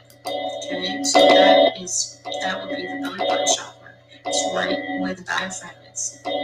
So breathe in, you take in the breath, you bring it down, it's going to go into the diaphragm, and come back up. And when it comes back up, it's like, of course, pass through your larynx, out through your mouth, and that's how you exhale. So breathing in, right through your lungs, it's the diaphragm, comes back up, and so this is that circle. This is that. So as you are breathing prana, this is that circulation that's happening constantly. Breathing in, oxygen goes in, comes up, goes down, hits the diaphragm, comes back out. And before we die, of course, when all is out, that is what still allows them to leave, of course, right? Is the breath. Okay, and the breath is harnessed again in the diaphragm. That's why if someone hits, like, according to like these, what do you call it? Like, I don't want to use the wrong term, but like kind of like karate and stuff like that. If they hit in that certain area, the person could actually die, because that part of the body is where your breath is harnessed. Okay, so that is why those two would be identified as a chakra, the nose and then where the belly button is, which is again that's the diaphragm. Thank you, Reneé. By the way, I am a Gemini Virgo too, so I heard your story earlier. 59. You see, this is, I'm so grateful to meet you. Thank you. So we have 2 serial killers in the room. Indeed. Yeah. Not serial killers. Yeah, I can't even. Have anybody ever Googled their sign to see what famous people share the same sign with you? Yeah. Have anybody found any serial killers on there? I think Jeffrey Dahmer is a Virgo. I gotta Yeah, a lot of people serial killers. John Wayne Gacy is a Pisces, and also distraught because he shares the same birthday, March 19th. Oh no. Not the same day. Same day. Whoa. Yeah, I think that was Scorpio, but I think I read something that said that Scorpios and Taurus were the most likely to be serial killers 20 years ago. The Scorpio will be the sting of death, right? Yeah, that's what they said. I'm nothing of that nature. I don't know what they're talking about. I'm the sweetest person I'll ever meet. Who said that? At this point in my life, I'm the sweetest person. Oh, that was Andre. Wow. Yeah. At this point, maybe 2007 and before that, yeah, I might have gave up serial killer vibes. But now, nah. Oh, but you tranquil now, huh? Absolutely. Yeah, I haven't raised my voice at nobody since 2017. I'm pretty sure all those serial killers we're speaking of never raised their voices either. I can agree. Wow, you got a small point. They probably did. They probably did move the silence. Yeah. It's always the silent ones. So before we get off track, we have Monica and Residence. I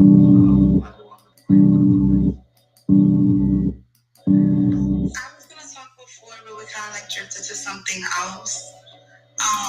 The only comment that I had was I had a question for the gentleman, which I don't even remember, which is bad, right? I don't even really remember all the way what his name was, but he was just talking about the chakras and the colors and the names and all of these being kind of like something recent, new age kind of like situation. And I just wanted to interject because I believe even though these are new things, I think we have to constantly evolve and kind of like recognize where these new things are coming from. So me as an intuitive healer, when I'm doing an energy reading, if something comes up about their solar plexus, this is what we were talking about around the belly button area, I will mention the colors and the foods and the things that come with that. So I just wanted to kind of like pick that person's brain and find out like why wouldn't you want to embrace those things just for my own professional development?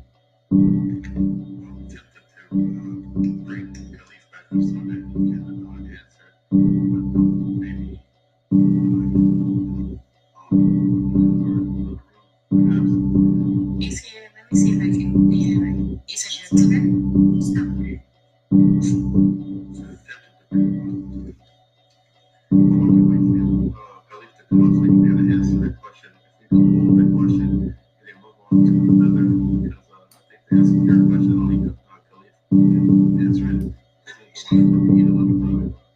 Correct, I appreciate that. Thank you. Or if he doesn't come up, you can always go to his page and DM him. Probably can send you some information. Yeah, or if anybody else has anything to say, because it's not necessarily it's specific to him because he brought it up, but it's just for my own professional development because this is something that I do on my own, you know what I'm saying? It's something to do with my client. So I want to hear the feedback from other professionals or other people that are, you know, so-called experts. I guess the thing just kind of just trying to say, like, don't get lost in kind of the extra stuff that people do once things become more mainstream. Exactly. I think that's more what he was saying, like, don't get too caught up in the commercialized aspect of it. Stick to just the basics, and that's how you're going to reap the most benefits. Okay, I came in midway, so I appreciate all the updates. Right, but if you have any specific questions to him, just in case he doesn't come up, I will always look for the DM. That's what I do. I actually support the DM coming. If you would please not let me get lost in your DMs, because I definitely love your energy and I really you want some extra advice from me, tell me. Slide them DMs. For sure, especially on this app. Wait, who is it? Wanaki?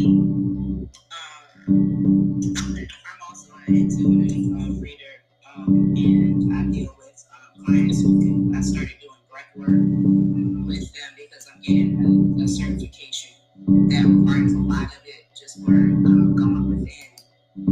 So, I mean, what he said was really profound because and then the way you described it, DJ, how you broke that thing down about like how to actually, utilize those chakras, like that was really helpful. Because I think that when you are tapping into, that realm with the client, you have to speak to their spirit, and you have to pick up on their spirit. And the only way that's really going to be from a positive place is if they are deeply connected and feel rooted and grounded, for themselves. So I think just using that, that breath, in the practice of reading people, it could be really great work, a great enhancement of what's already happening. I absolutely agree. I just wanted from this perspective, it sounds like me and you on the same page, so Rachel. Yeah. If we're on the same page, sis. Cool.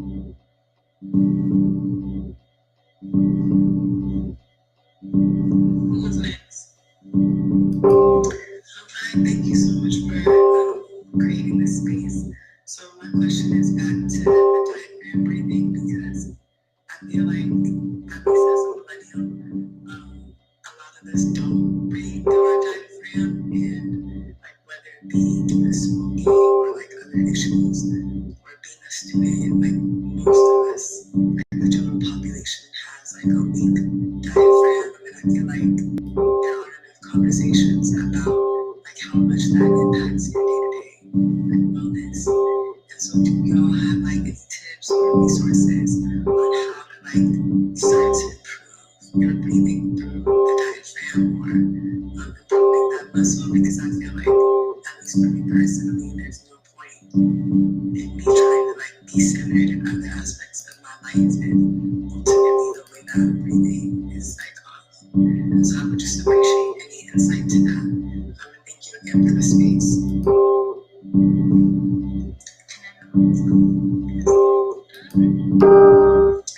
I know there's a lot of good information on it, definitely on YouTube. Breathing exercises and using like the knowledge on frequencies, exoveggio frequencies, also veggio tones as well. You can look into that. And how do you spell that? I just want to make sure I get it right. That's SOLFEGGIO, so veggio. And those are the frequencies, so they're like tones. So sometimes like I've seen, there are a lot of spiritual workers that have the 20 forks and like those 20 bowls. So you can breathe, like do breathing exercises with the different frequencies. That's one. And when you're doing that, that's like, looking at vibration, do the om, like the om, like om. When you do om, you are not only working your diaphragm, and also, of course, like we were saying, like what Waniki says, like the solar plexus, not only exercising that chakra, but then you're also doing the throat chakra, because it's within that vibration, goes all the way up to the crown chakra. So it's one of my favorite. And if you do that a tuning bowl or any tuning element, that's going to help align your frequency because those sounds, those tunes are harmonic. So those are harmonic frequencies. So yeah, you can practice with that's my favorite part. And like I said, there's also others that you can look on YouTube, the breathing exercises. I once saw a lady, she had a t-shirt, and it said, just breathe. And I thought that was so great, because it's true. Thank you so much. Anybody want to just for future references, go on.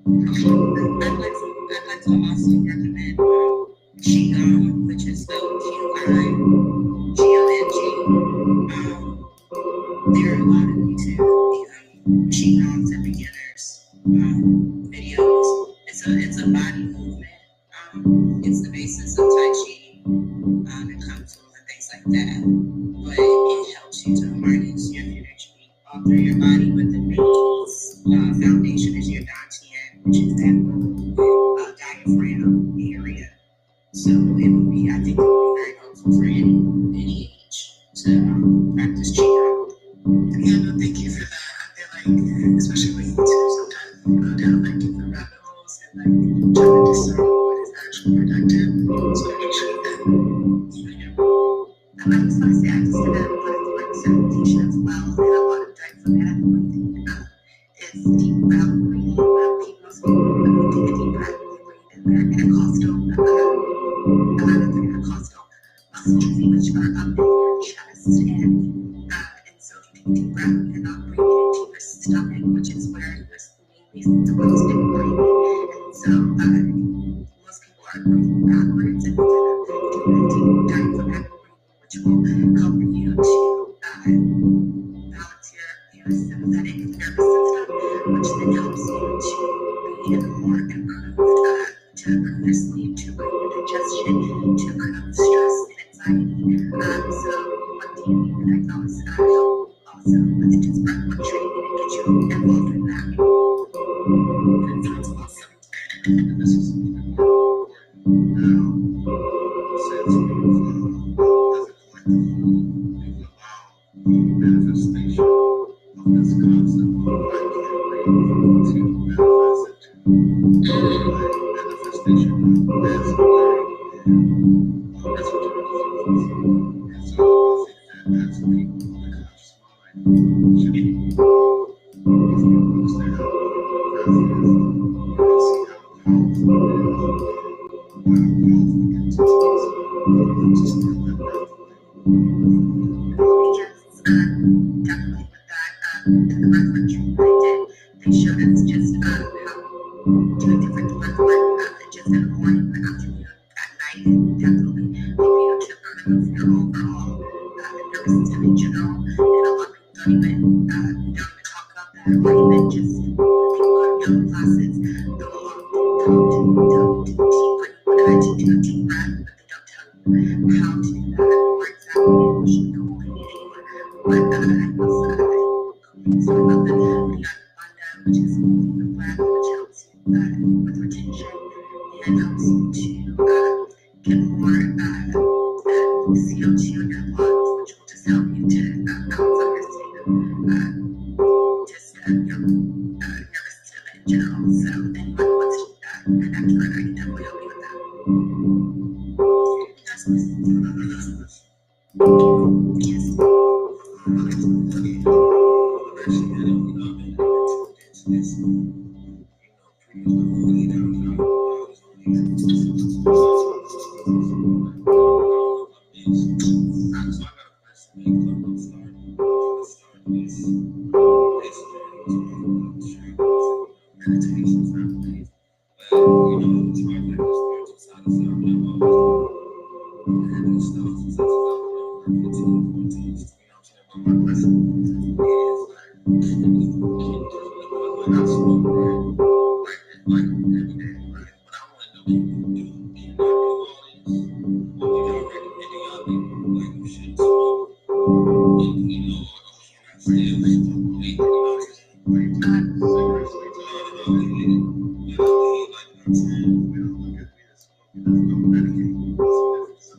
Yes.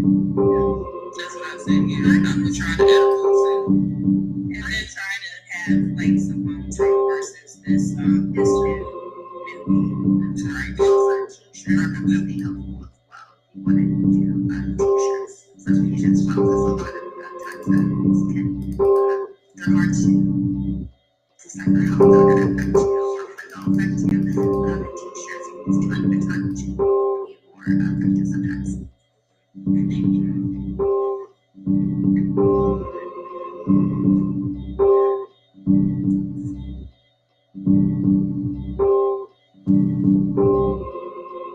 Hear me? Yes, I'm here. It's Kirby. I don't even know what I was going to ask anymore. I don't know how y'all found this group, but I've been on here for about 4 hours and it's been mind-blowing, like how many things have resonated with my life, like just unreal. Thank you.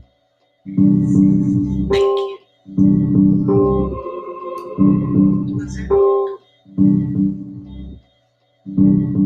Good night, everybody. I actually been wondering something as of late, and that has a lot to do with the biology of something. I think as we make this shift, a lot of Black people are also making that shift to the vegan life, whether alkaline or just vegan, just abstaining from animal byproducts and stuff like that. I see a lot more of these like naturalistic or homeopathic kind of, I don't know how you would call it, stuff like walking barefoot in the earth and really trying to get us a culture to that stuff again. And I'm just wondering, like, what is the direction? Like, what is the bigger direction of those things? What is the bigger impact spiritually of those kind of things? Because I know from a diet perspective, I feel that on a cognitive level, on a physical level, and all that, but on the other stuff, like really becoming one with the earth, as they call it, what is that? Like, what is that big picture? I think that's related to morality and getting in touch with your root chakra, which can help you to become more aligned and help you just with your overall ascension. And with depression, anxiety, irritability, I personally practice grounding. I feel that it changes like my mood. Can I ask you a question, Wizard? Yeah, go ahead. And thank you, everybody, for the access. Where are you from? Like, you don't mind? Like, do you live in a city or do you live in like an island? Where are you from? Originally, I live in Canada. My parents were Caribbean, so I'm back and forth between the two pretty often. So I would say I'm mixed. I'm in between Canada, Toronto, and like the Caribbean, Venezuela, Jamaica, Guyana, namely. Okay, have you ever lived in any of those Caribbean islands? Like, yeah, I've actually been to all of them. I spent time living in all of them in different periods of my life. So I guess you should be able to answer that question for yourself then, because those ideas like that when it comes to belonging and connecting with nature comes from the Caribbean way. It's the Caribbean mindset. Like if you think about the Caribbean islands, most of those people are just cool. They don't have tight clothes, very loose clothes. They're wearing their flip-flops. Sandals type shoes, and they get connected to nature. And like someone like myself, I'm born in the city, raised in the city, still live in the city. That information, when it came out for me about 10 years ago, when I connected with it, when I resonated with it, I realized where it originated from. It originated from the Caribbean life, the island way, of just being more connected to nature. So that's really what it is. It's therapy for someone like myself to remind myself that this isn't natural. Living in the city isn't natural. It's not natural. No, I kind of do get that. My uncle, he's a Rasta, and he actually does, like, he's lived in the mountains for, like, years and comes back and goes back and does, like, what I would call his refuge or his pilgrimages, what I would say. And, he's a very, like, spiritualistic person, but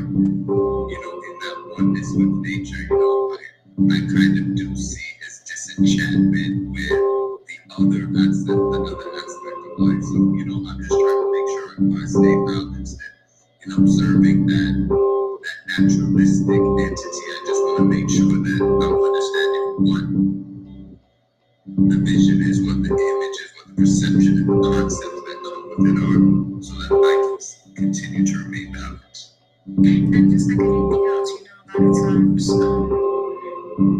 things become popularized, right? So where did these things come from? That's always why I try to figure out, say, what is the origin?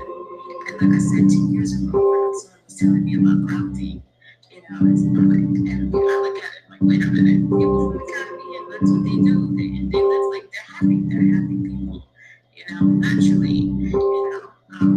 So it's just, when you say, where's it going back to? It's just going back to your nature.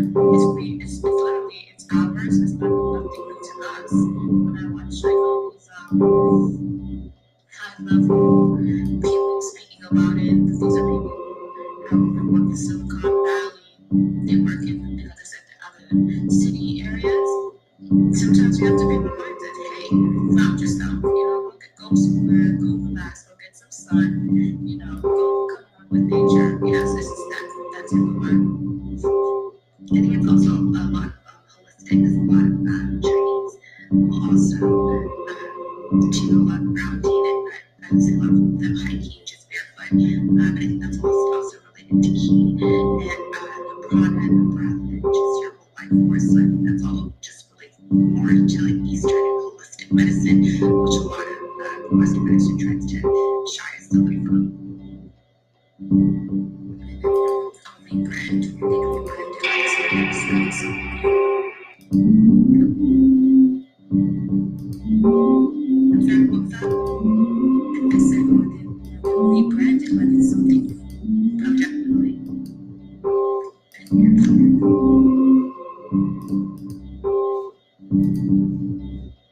It's like somebody selling you something that already is yours, that already belongs to you.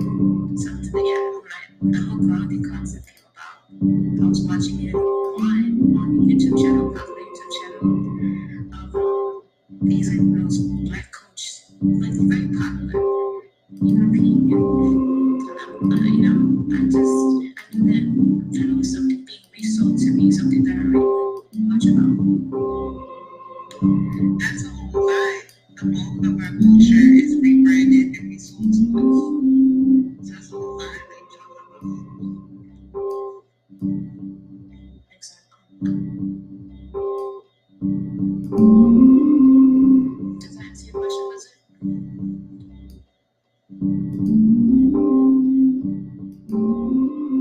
Yeah, 100%. Sorry, guys, I was talking to you. No, you know, what you said about grounding, you know, for me, it's been in so many things, you know, grounding, you know, oil pulling, all these things, like, you know, my journey into becoming very naturalistic has been a lot dietary based. It's been like food centric, you know, what I'm consuming. It's all based on consumption in the body, but it hasn't really been about absorption, you know, like absorbing energies or pulling energies or pulling things from the body. So, you know, I appreciate that just because it does kind of lead to where to do further research and further, like access further information about it.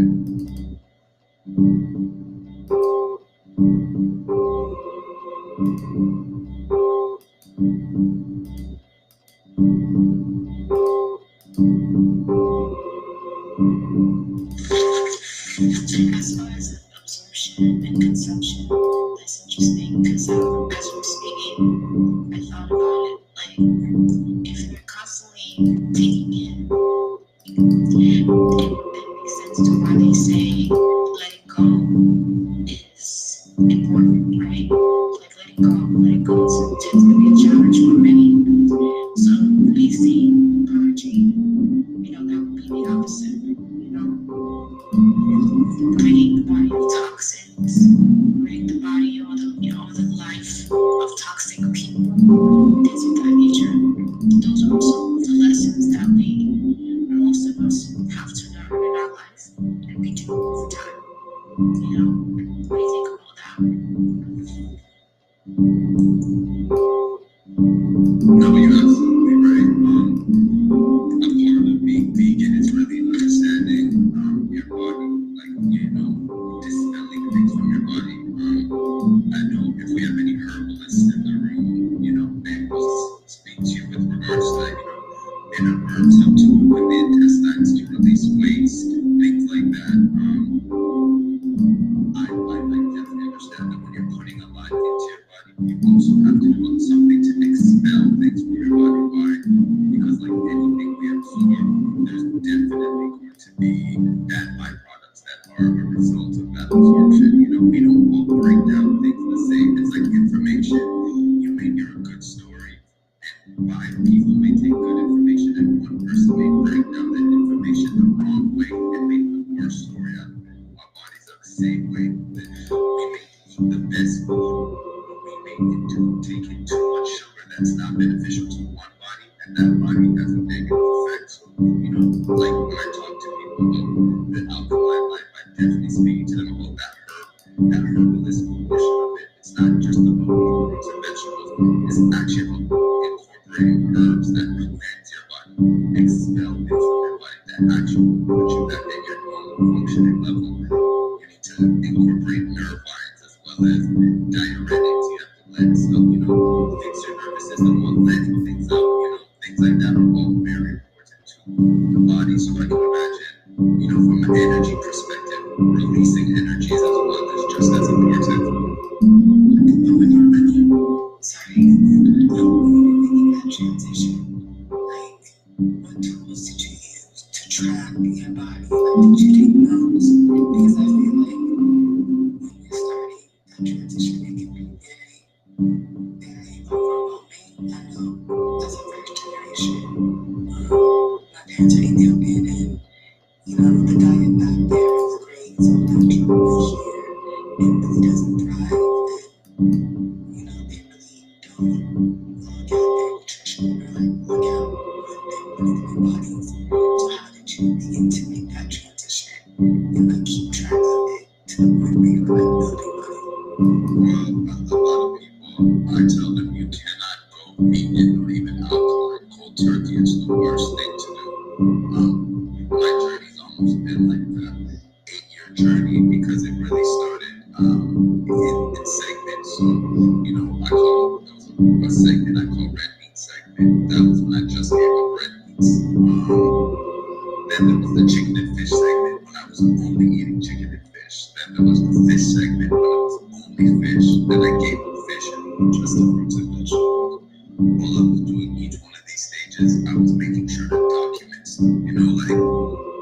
If I was eating, say, white starches, bread, rice, potatoes, even stuff like cassava, white yams, I was making sure that I documented what my body felt like when I would eat those things. As I knew they were starches, I knew I should expect an effect from them. Why? Because as I was getting cleaner in my body, any induction of anything like starch, yeast from bread, any bacterial stuff like that, I should be able to feel the difference, So I would test myself. I would fast for 4 days, do a fruit diet, fruit and juices and smoothies for say another 2 days, and then I would test my body. I might drink something with milk in it or eat something with cheese just to see not only what my body feels like, but actually what my mouth movement is like, what the waste is like,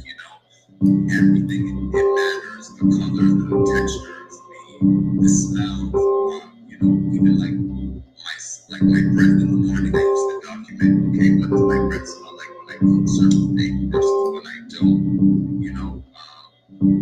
everything, your whole body is like something that you need to document, I always tell people, even if you don't know much about the human body, your body. Sometimes you see your nails, the nail beds of your nails getting weak, looking very loose or black, or they have too much slack to them, where you notice the follicles of your hair is coming out too often, or you're running your hands through it and it seems to make a noise you're not too used to, or has a texture you don't really remember when it's wet. Those are all things you write down because those are definitely things that are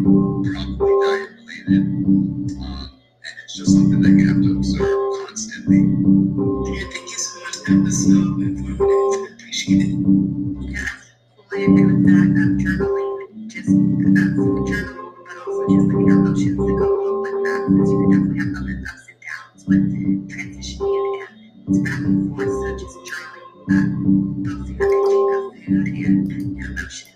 And then also I wanted to mention going back, I know you were talking about aligning and some frequencies and just going back to grounding. And also if you'd like to listen to frequencies of 432 hertz, that's the frequency of nature, so that would also help you to get more grounded as well.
specialist was prescribing me something, and I didn't trust her prescription because I didn't feel she was loving it. So I did my own research on natural remedies, and that's really what started pushing me. It was more like conditions that pushed me to become vegan because I noticed, just like you said, I had like weariness with regards to doctors and health practitioners and seeing some that didn't really look like they were practicing what they were preaching. But like I said, you use people for what you can, like, you know, what their purpose serves to you. So if their doctors get your test done by them, that's what they're good for. Get every single test you can think of so that you can observe your levels and apply like new pressure to your diet, to your fasting, whatever.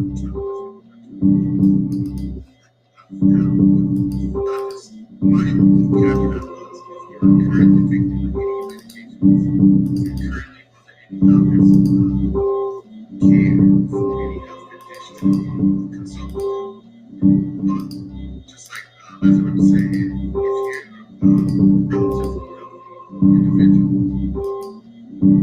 relatively I suggest you find a doctor that's in line with your goals. Because if you're get a Rockefeller medicine or just by injection or a shot in the dark by nothing, their system itself is a sick care system. And somebody have no asymptomatic go into the system, get some tests done, and those tests will generate a state, and you may go through a regimen of medications that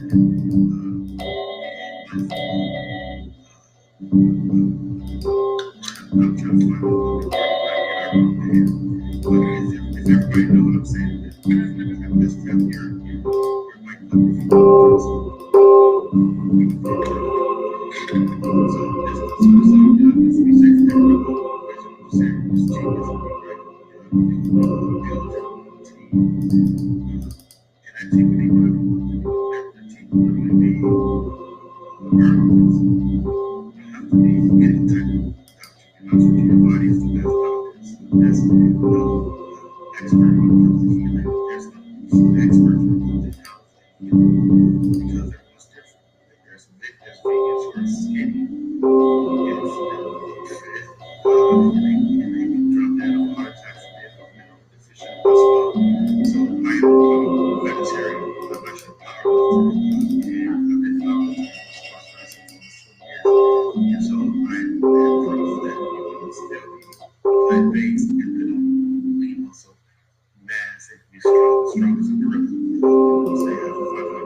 squat over 600 pounds, and I haven't had meat in decades. But when it comes to myself, you know, I'm a chiropractor, and I can't tell you the last time that I've been in the presence of a medical doctor for advice. Like Sister said, they only get about 12 hours of nutrition education. And in the 12 hours, that's why I had to tell you eat fruits and vegetables, and you really have much information outside of that. And they don't tell you which fruits or vegetables. And we also looked at a lot of the fruits and vegetables that we have here in America have been eating. And they've been drinking a lot of the nutrients, primarily support. One of the things that they do to a lot of fruits and vegetables when it comes into the works is they radiate. They radiate fruits and vegetables a lot of times because they say it's a from these vegetables and so like that. We know it's designed to break down the mineral and nutrient compounds of these things because that is your medicine. Thomas Edison said, I'm not sure if it's he said, he gets credit for that. I'm sure he probably didn't say it. It's a good quote, meaning that your food should be your medicine. So that is where supplementation comes in. So the play is to make up for the lack of nutrients that comes from the society of industrial country that farms fruits and vegetables and they do not maintain the soil properly. And even if it's organic, if they're downwind of a farm that spreads pesticides from the Monsanto organizations are there, it is possible that those organic fruits and vegetables can be contaminated. Hence, the reason for detoxification, things such as herbs and minerals come into place as well. So by having a team and putting it together, you can beat this Farmageddon that is occurring with us from these big pharmaceutical companies and things of that nature, and still live a long, virtuous and pious life. If that makes any sense to anybody. So moving forward, if anybody had anything they want to add with that, if we can turn on the hand raising, so if anyone has any more questions, we can keep going. And I'd like to add that was Hippocrates. You want me to go there? Yes. Words of Hippocrates, you got it.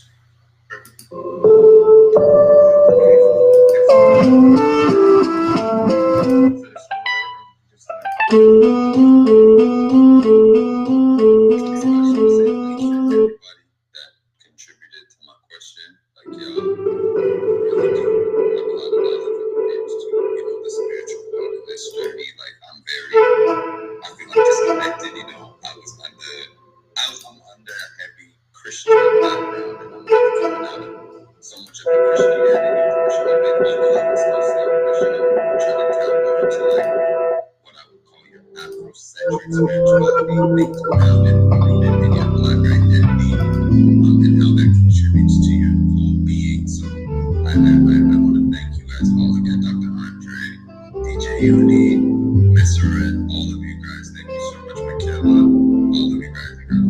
Thank you.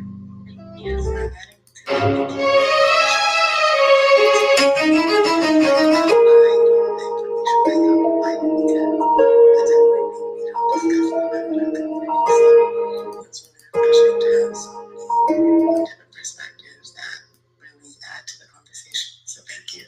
And in addition to that, a lot of people have been breaking from this belief or religious beliefs that's taking place in spiritual life, and that is a ascension process. We begin to remove ourselves from learning spaces and go to expand and seek out the ultimate creator. And that's natural. And there's no judgment in this. Faith and reality.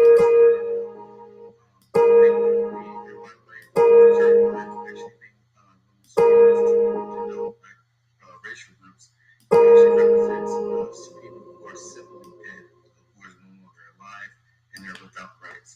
That is a term that's described in the Black Dictionary, which is used in the United States of America. So the term melanated, people feel like this term, I think as I began to grow my ascension, that I began to so when it comes to the Christ, the crux, the grand ascension, and the becoming more enlightened, I think whether you are a very embodiment of that, and people say Christ-like, and we can feel that in your head. Yes.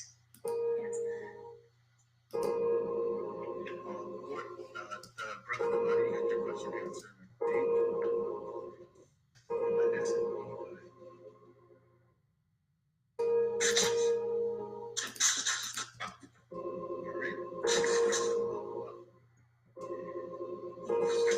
Hey, peace, everybody. I really appreciate all the information. I just had a quick question. Jenny at vegan. Someone told me that long-term veganism will lead to bad, I guess, teeth state or your teeth will deteriorate. Is there any truth to that?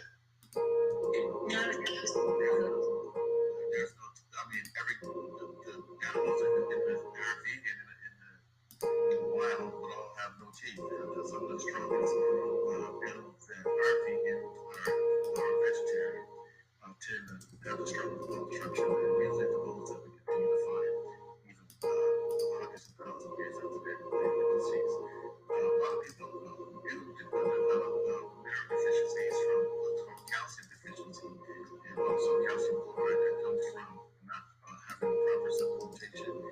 So they may be eating, well, you already know that not all vegans is not synonymous with health, because there's junk food vegan. also there's transitional vegans, which are vegans who are using transitional foods in order to bridge the gap between the family that used to eat meat to now they're eating impossible burgers and things of that nature. So anytime that you're going to a different diet and lifestyle, you do want to find a good, perhaps multivitamin that you can throw in and out of your nutritional regimen, especially during times when you don't have a wide variety of fruits and vegetables available through seasonal changes. We can trust those supplements and the different vitamins or if you see it in the house, we can trust those. So I say there's some of the most unregulated things in there. And then there's a lot of functional manufacturing supplements.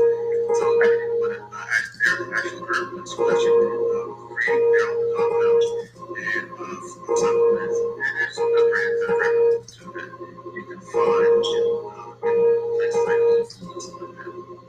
And I say it's important, Dr. Andre, to remind him, like a lot of the supplements that are made by, big manufacturers, they tend not to be whole supplements. So you're not getting a whole thing of calcium, or you're not getting, if you buy milk thistle, it may not be completely milk thistle. You might be getting milk thistle with turmeric and other compounds. So you have to be very careful to read those things when you're buying them too. What I do on my oil pump is I do oil pulling and I also brush with magnesium. So I add that, and also sea moss, adding sea moss to your diet in any way that can help, with the 92 minerals or the 103 that the body needs. So yeah, there's ways around it,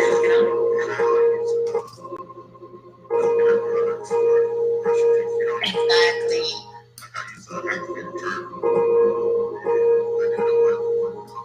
Yes, that's what I do.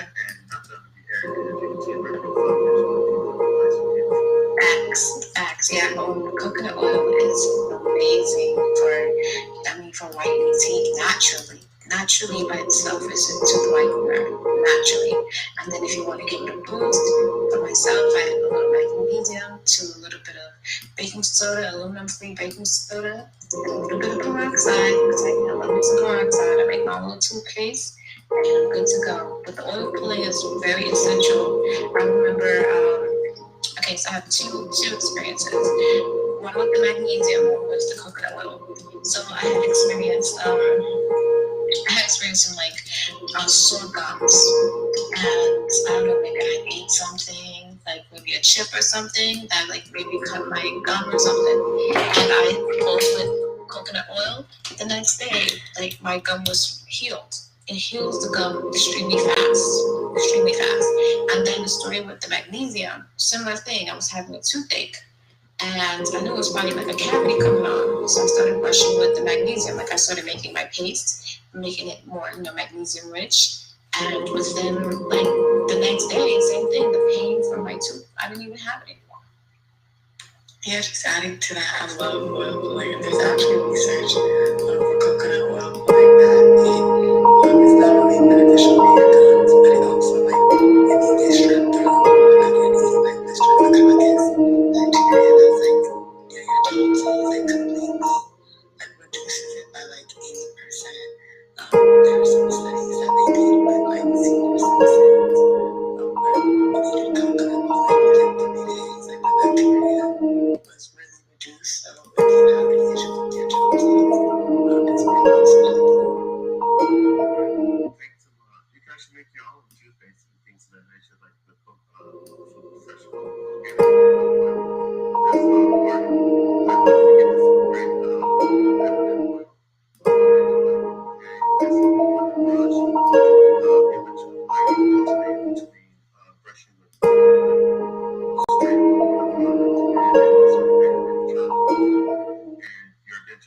so shocked and won't be able to believe it how your teeth are so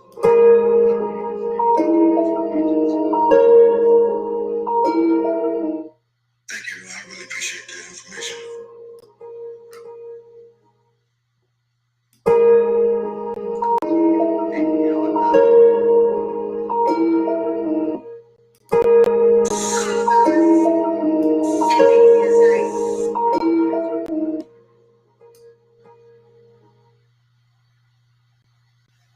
for sure.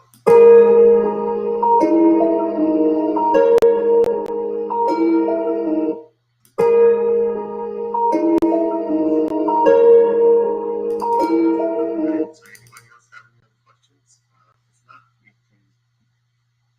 can change bases and go to different topics if you guys like. For sure. Baby, it put us on hold.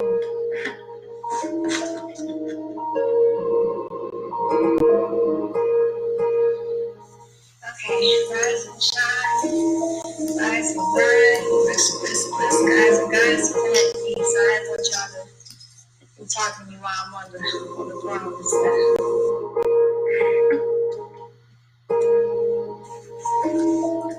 But thank you for the welcome to the platform, and thank you for the sharing of the knowledge, because I literally, probably like an hour ago, when one of the guys was playing his music, I was flossing and I saw my gums was bleeding, so I had to tap in and jump up because I did just use coconut oil, but I wasn't fully sure on the whole benefit of it all. So that confirmation just like woke me up out of my sleep just now, because I was like half asleep. What kind of toothbrush do you use?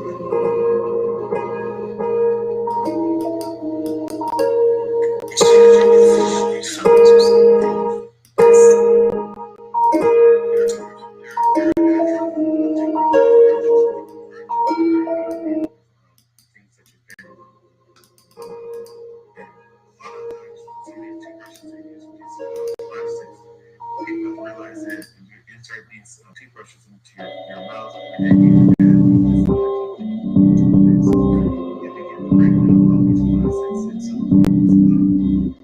in addition to